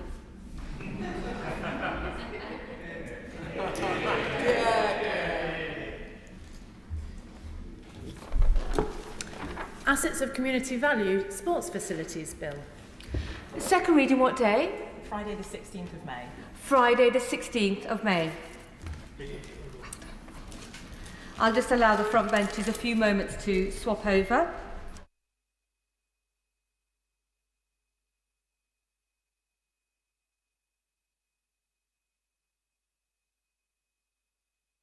Mark will now proceed to read the orders of the day. Data Use and Access Bill Lords, as amended in the Public Bill Committee, to be considered. Now. We will begin with Government New Clause 16, with which it will be convenient to consider the other selected new clauses and amendments as listed on the selection paper. I call the Minister to move Government New Clause 16. Minister Chris Bryant. Madam Deputy Speaker, earlier I appeared as a DCMS Minister and now I appear as a DCIT Minister. And I hate to embarrass the House, but you get two bouts of me today because I'm going to start with the government amendments and then once I've heard the arguments from people advancing other amendments, I'll speak to them later on in the debate. So if I haven't covered some of the subjects, I will get back to them later if I don't cover them in this initial speech. Well, I mean, he's so enticing. I hope he's going to be nicer to me than the chair of the committee was earlier. I'm sure that the chair of the committee and I will always be nice to the Minister, but I was only going to say that I have experienced the slight schizophrenia which he has referred to in holding two roles in the Department of Science, Innovation and Technology and DCMS at the same time. Although he is appearing as a DCIT Minister this afternoon, can he assure the House that he will not forget his responsibilities as a DCMS Minister for the creative industries? Well, Madam Deputy Speaker, I model myself in all things on him, apart from the fact that I left the Tory party many, many years ago, and it's about time that he came over here. Look, No, he could come over here. I'm not going back over there. Anyway. No, the point I was going to make was I'm fully cognizant of my duties. I think he's referring to the AI copyright issues that we'll be addressing fairly shortly. And actually, I like the fact that I'm in both departments because I think it means that I can bring the knowledge of both sectors to bear on each other. And if we're lucky and if we work hard at it, I hope that I'll be able to persuade him that we can come to a win-win solution. As he knows well, this is not easy. And I think when I had my very first meeting with him after I was appointed in the post, he said, this is not an easy area to resolve. I hope I'm not breaking a confidence, but he's smiling. Madam Deputy Speaker, I was meant to start with, I beg to move that the clause be read a second time. Madam Deputy Speaker, I do have a large number of very different topics to cover, and I'm conscious that many members may think this is the data bill. We're dealing with an awful lot of subjects this afternoon which don't really feel as if they're anything to do with things that were in the original version of the data bill that was brought forward by the honourable gentleman and the previous honourable member and is now before the House. But I hope members will bear with me. I intend to address the government's amendments as follows. First of all, AI and copyright. Secondly, deepfakes. Thirdly, the National Underground Assets Register.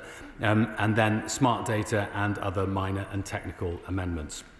So starting on AI and intellectual property.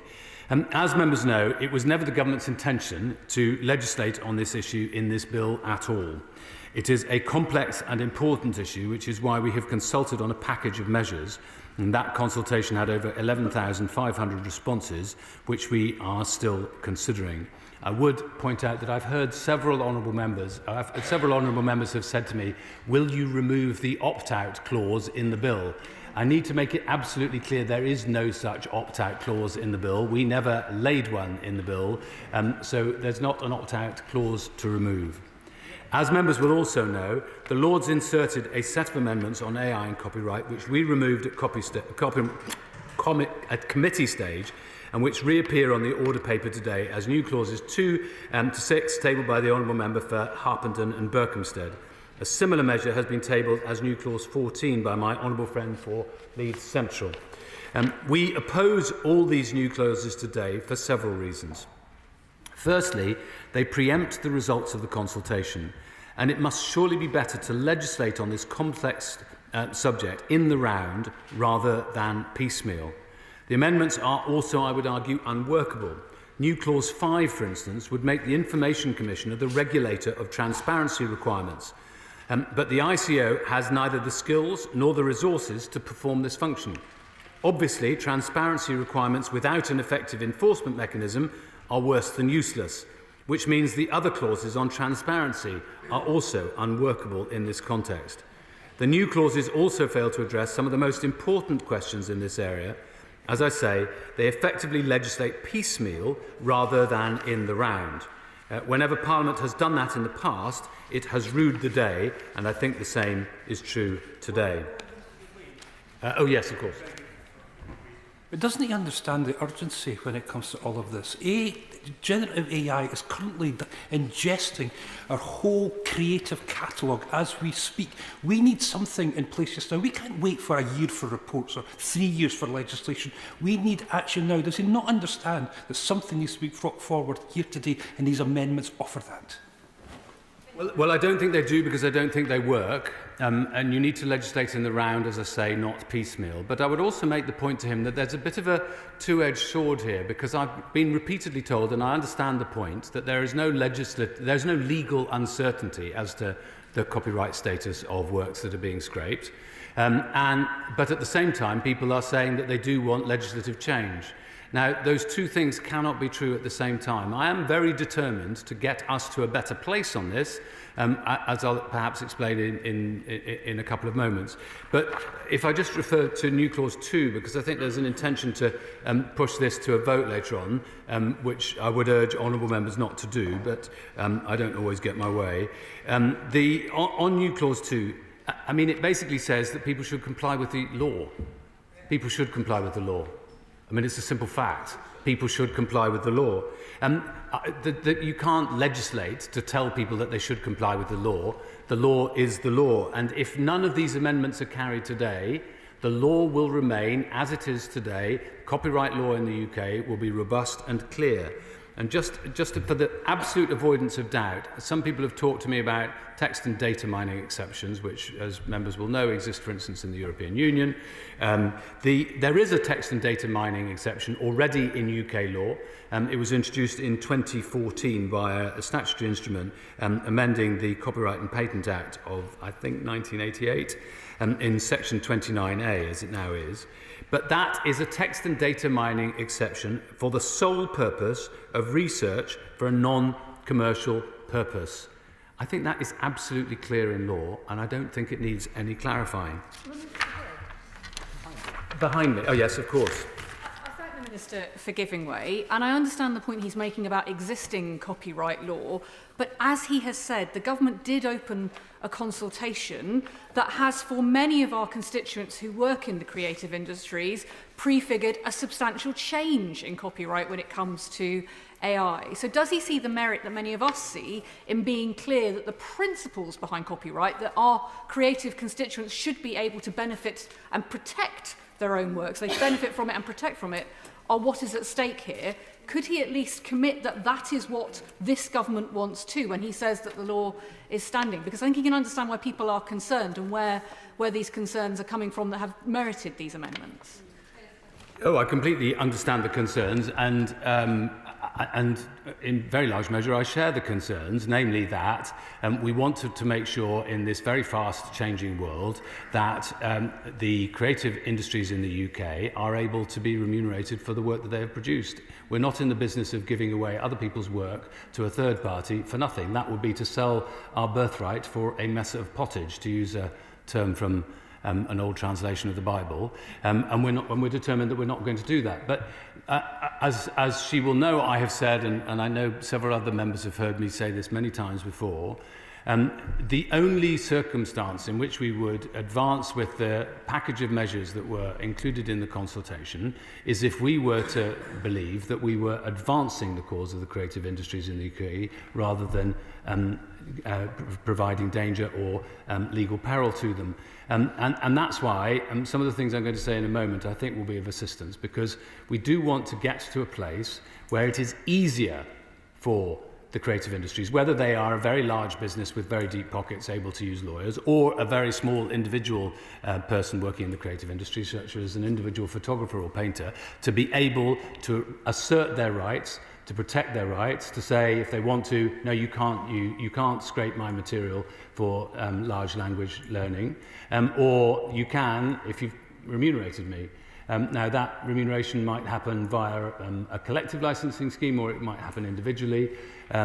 Either way, we want to get to more licensing rather than less licensing. And as I've said again several times at this dispatch box, we have looked at what has happened in the EU, we've looked at what is happening in the United States of America, and we believe that although the EU said that their package was designed to deliver more licensing, it hasn't led to more licensing, it hasn't led to more remuneration of the creative industries, and we want to avoid that pitfall. Madam Deputy Speaker, as I said, I take the concerns of the creative industries seriously, both as a DCIP Minister and as a DCMS Minister. Of course I do. I agree, we agree, the government agrees that transparency is absolutely key. We want to see more licensing of content. We believe that the UK is a creative content superpower, and we want UK AI companies to flourish on the basis of high-quality data. I make this point in particular because I've spoken to quite a few publishing companies who are UK companies, in particular companies like Francis and Osborne, who are largely an academic publisher. As members will know, the UK is the largest exporter of books in the world. They are deliberately going about trying to get all their material licensed to AI companies for two reasons. One, because they want to be remunerated for the work that they provided. But secondly, just as importantly, they make the point they want AI to come up with good answers. It's a bit like a pipe. If you put dirty water into a pipe, dirty water will come out the other end. If you put good data into AI, good answers will come out of AI. And it's a really important part of why we want to make sure that we have strong AI that is based on high-quality data. And a lot of that is premium content from our creative industries. Madam Deputy Speaker, we also agree that the government must keep an open mind and must take full account of the economic evidence. That is why we have tabled new clauses 16 and 17, which set out binding commitments to assess the impacts of any and all proposals and to consider and report on the key areas raised in debate. That includes any and all options that were involved in the consultation that we published after the amendments were tabled in the House of Lords. As it takes forward the commitments made by these amendments, the government will consider all potential policy options. I want to be very clear that the government has not prejudged the outcome of the consultation. and takes the need to consider and reflect on the best approach for all parties very seriously. Members will have read New Clause 17, I'm sure, but it requires the government to report on 4 things. Technical solutions that would enable copyright owners to control whether their copyright works can be used to develop AI. If she'll just let me finish this paragraph, because it might read better in Hansard. Access, well, it won't now, because I've added this bit, so it's ruined, isn't it? I might as well give way to her. I think, this idea of technical solutions is a really important question, but my challenge is, if it is those, I've spoken to some of the big tech companies that are pushing for that and saying that it's hard for them to do it at scale, but yet saying that creators can do it. My challenge is, why can't the tech companies be leading on an opt-in system for creatives? And I would hand that back to the Minister. The spokesperson of the Liberal Democrat Party, you'll be speaking very shortly as well. Minister.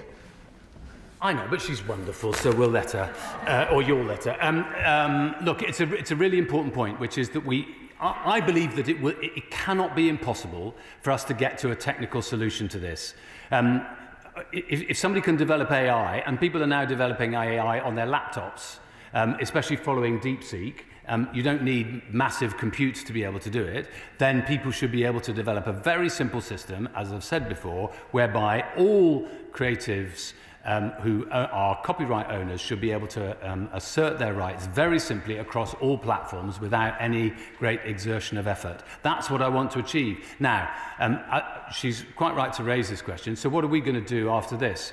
We say we're going to report on this. Well, if we were to report, it says we'll report in 12 months. If we were to report in 12 months' time that we've done absolutely nothing, I think everybody would rightly rant and rave at us. It is our intention that the Secretary of State for Science, Innovation and Technology and the Secretary of State for Culture, Media and Sport will together be coordinating a special task force specifically to look at how we can facilitate and incentivise and enable the development of these technical solutions. If we can get there, I suspect opt-out will look remarkably like opt-in. The second thing that we're going to report on in 12 months in New Clause 17, Madam Deputy Speaker, is access to data for AI developers to train AI systems in the UK. Thirdly is transparency. And fourthly, measures to facilitate licensing of copyright works for AI training. This publication will be required within 12 months of royal assent and will be laid, of course, before Parliament. New Clause 16, Madam Deputy Speaker, supplements these reports with a full economic impact assessment that will go further than previous assessments and present an analysis of the economic impact of a range of policy options available in this space, supported by the additional evidence that the Government has received in response to its consultation. I would argue that these reporting requirements are important. They mean we will have to engage at pace and in depth with each of these issues, and we will do that. We're determined to find and incentivise technical solutions that support our objectives in this area, and I believe that if we do that, we could be a world leader. I can also confirm that, as I said earlier, that the two Secretaries of State will be convening working groups to tackle each of these issues. Let me be clear. I have heard people say that we are legislating to water down copyright. That is simply not true. If members support the Government's position today, the UK's copyright law will remain precisely as robust tomorrow as it is today. For activities in the UK, people will, in law, only be able to use copyright material if they are permitted and licensed to do so, or where a copyright exception exists, such as the existing copyright exceptions for education, for public libraries, or for non-commercial work. I'll move on, Madam Deputy Speaker, to the issue of purport. I thought that might engender something. It's a pleasure to serve on the Bill Committee. On the point on timelines within the amendment, the Minister says both would be before the end of the period of 12 months. As other members have mentioned, there is a lot of concern about what may happen. So I would just ask the Minister if he anticipates it will take a year or whether he might be able to work faster so that more reassurance can be given, although I accept there needs to be a thorough consultation and examination of the responses.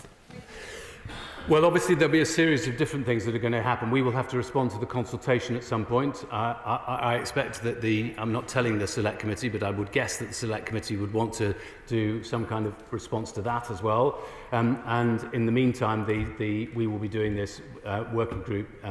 I'm very happy to keep the House updated on how that work progresses, but I don't want to commit to producing something before 12 months without being absolutely certain that I can. But the requirement is, by law, or if our amendment is carried today, it will be a requirement by law that we do produce that within 12 months. I fully get the point about urgency.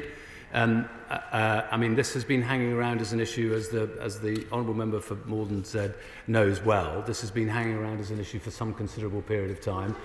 We in the UK have perhaps been a little slow, but I want to make sure that we get it right rather than legislate piecemeal. Sure. Way. Just very briefly, and apologies if I've missed this, but has he outlined when the government will be responding to the consultation? No, I haven't. She hadn't missed anything. Obviously, we would want to do so as soon as possible, but we've got 11,500 consultation responses to consider. Incidentally, I mean, there are some issues which have hardly been referred to in the public debate on this at all. One of them, which I know Actors Equity is pursuing quite understandably, that we referred to in the consultation, is around the right to a personality, which does exist in some states in the United States of America. It's quite complicated to legislate for, which is one of the reasons that we consulted on it. We've also consulted on the question, which again nobody has referred to in the public debate, around whether or not a work that comes out that is generated by AI has any copyright attached to it, and if so, who owns that copyright? It's slightly moot in British law. You could argue that British law of copyright has always presumed that a copyright only applies where a work is the expression of an individual.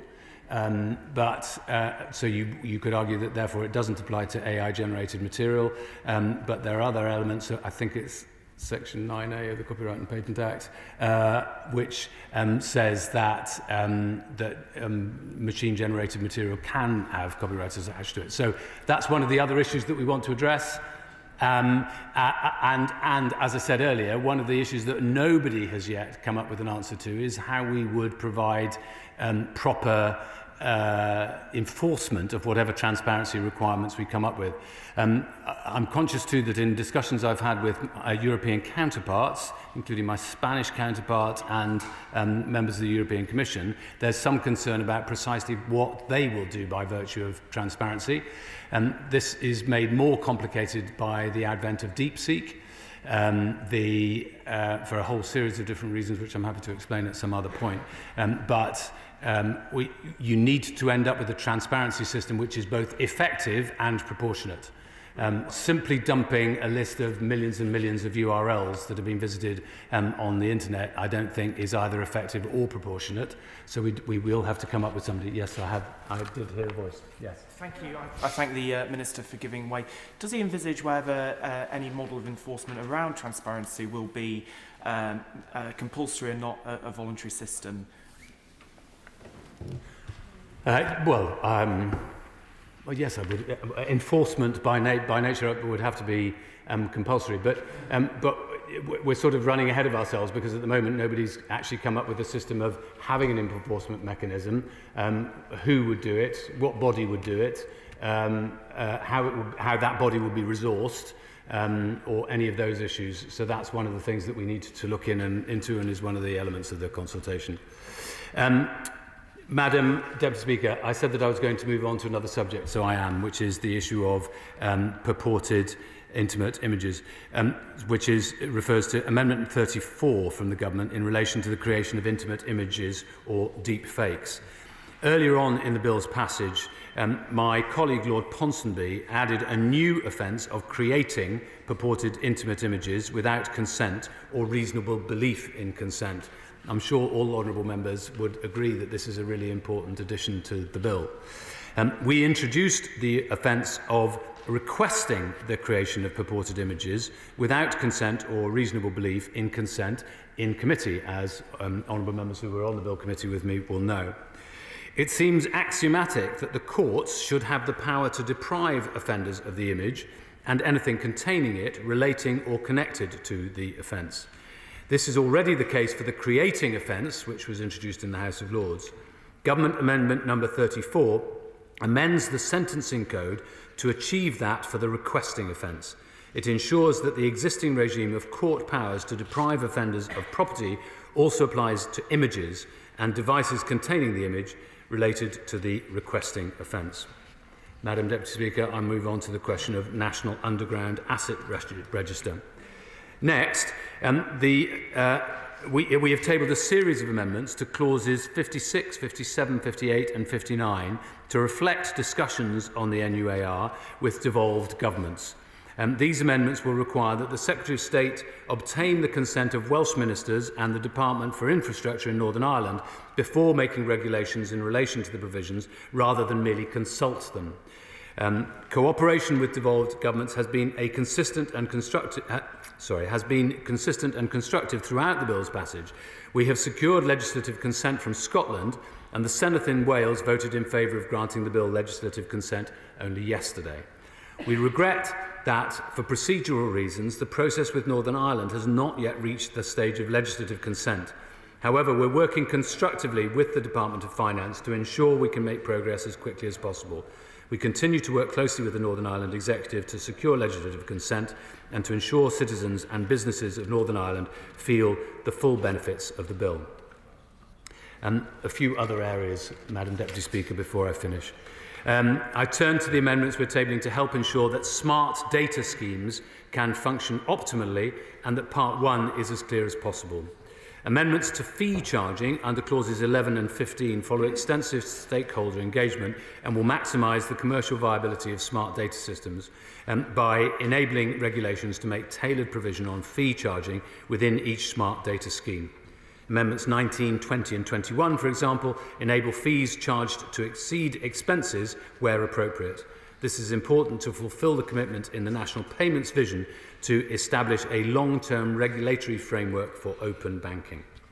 Outside of smart data, Government Amendment 35 adds references to investigating crime to existing references in the Data Protection Act to detecting or preventing crime. This will bring these references into line with other parts of the legislation. And with that, Madam Deputy Speaker, I beg to move that the amendments and the new clause be read a second time. The question is that the Government new clause 16 be read a second time, and I call the Shadow Minister, Dr. Ben Smith. Thank you, Madam Deputy Speaker. It's a privilege to respond to this debate on behalf of His Majesty's official opposition and to speak to new clauses and amendments tabled on its behalf. This is an ambitious piece of legislation which will enable us to harness data, the currency of our digital age, and use data in a way which drives the economy and enhances the delivery of public services. Since its original inception in the last Parliament under the Conservatives, the bill has also become the platform for tackling some of the most pressing social and technological issues of our time. Many of these are reflected in amendments to the bill, which are the subject of debate today.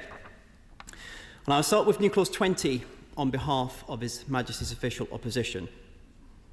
How do we regulate the interaction of AI models with creative works? I must pay tribute to the work of many members on both sides of this House and any other place who have passionately raised the concerns of creatives and the risks posed by AI models to their livelihoods. We on these benches are clear. This is not a zero-sum game. Our fantastic creative and our fantastic tech industries have the potential to turbocharge economic growth, and the last government rightly supported them both. The creative and technology sectors need and deserve certainty. Certainty provides the foundation for investment and growth. Our amendment achieves certainty by requiring the government to publish a series of plans. on the transparency of AI models' use of copyrighted works, removing market barriers for smaller AI market entrants, digital watermarking, and most importantly of all, a clear risk statement of the application of copyright law to AI modelling activities.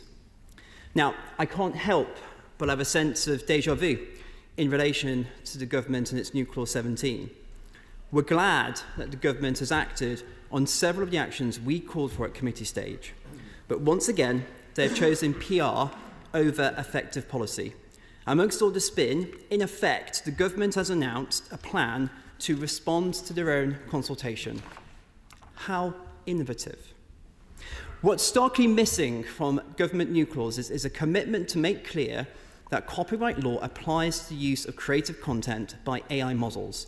This is the primary concern raised with me by industry representatives. The government has created uncertainty around the application of copyright law to AI modelling through its ham-fisted consultation. So I offer the Minister another opportunity now. Will he formally confirm the application of copyright law to protect the use of creative works by AI? Will he provide legal certainty and send a strong signal to our creative industries that they will not be asked to pay the price for AI growth? Yes.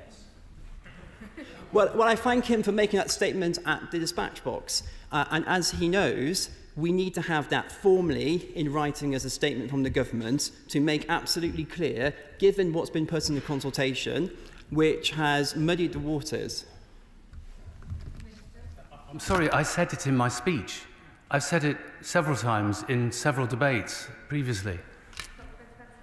Well, I'd be grateful then if you could ask why the uncertainty remains in creatives, because regarding the application of copyright in this area, why do we need to move things forwards then? Turning to Government Amendment 34 and others, I want to take a moment again to congratulate my noble friend Baroness Owen for the tremendous work she's done in ensuring that clauses criminalising the creation and request for sexually explicit deepfake images made it into this bill. And I thank the government for their constructive approach that it's now taking in this area of the bill. I should have said earlier that one of the changes that we made, as he knows, in committee was there had been a clause for soliciting such an image. We changed that from soliciting to requesting, because soliciting might, in certain circumstances, require the exchange of money or something like that. And that's why we have the requesting offence.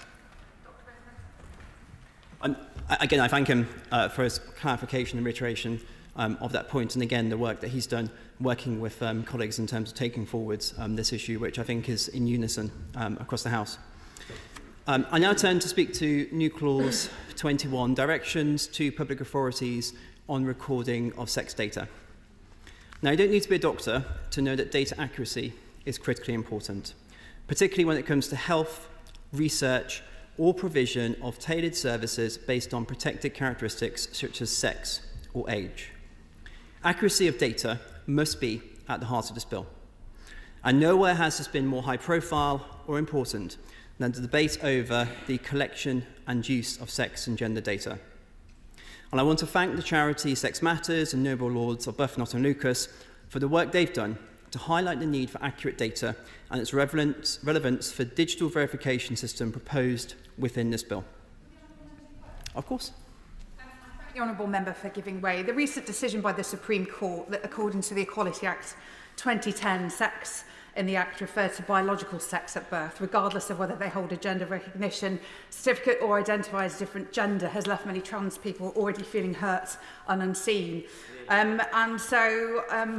I would suggest, and I wonder if he agrees with me, that any digital verification service and ID must consider trans people and not risk making them feel like any more like their country is forgetting who they are. Well, I thank the member opposite for her intervention. I'm going to come shortly to the impact on all people in terms of the decision of the Supreme Court. Our amendment's focus and scope within this bill is simple. The Supreme Court ruling made clear public bodies must collect data on biological sex in order to comply with their duties under the Equality Act. Our amendment ensures this data is recorded and used correctly in accordance with the law. This is about data accuracy, not ideology. Our amendment is based in part on the works of Professor Alice Sullivan, who conducted a very important review with deeply concerning findings regarding inaccurate data collection and conflation of gender identity with biological sex data. She found people missed off health screening, risks to research integrity, inaccurate policing records and management through the criminal justice system, and many other concerns. These present risks to everyone, irrespective of biological sex, gender identity, or acquired gender. Trans people, like everyone else, need health screening based on their biological sex. Trans people need protecting from sexual predators too, and have a right to dignity and respect. The Sullivan report shows beyond doubt that the concerns of the last government and leader of the opposition were entirely justified. The government has had Professor Sullivan's report since September last year, but still the Department for Science, Innovation and Technology have not made a formal statement regarding it or addressed the concerns raised, which is even more surprising given its relevance to the bill today. The correction of public authority data on sex is necessary and urgent, but it's made even more critical with the implementation of digital verification services within this bill. With pleasure. Gentleman for giving way and the Shadow Minister, because he is making an important point on the Sullivan review and also on the Supreme Court judgment, which I appreciate. But I'd like to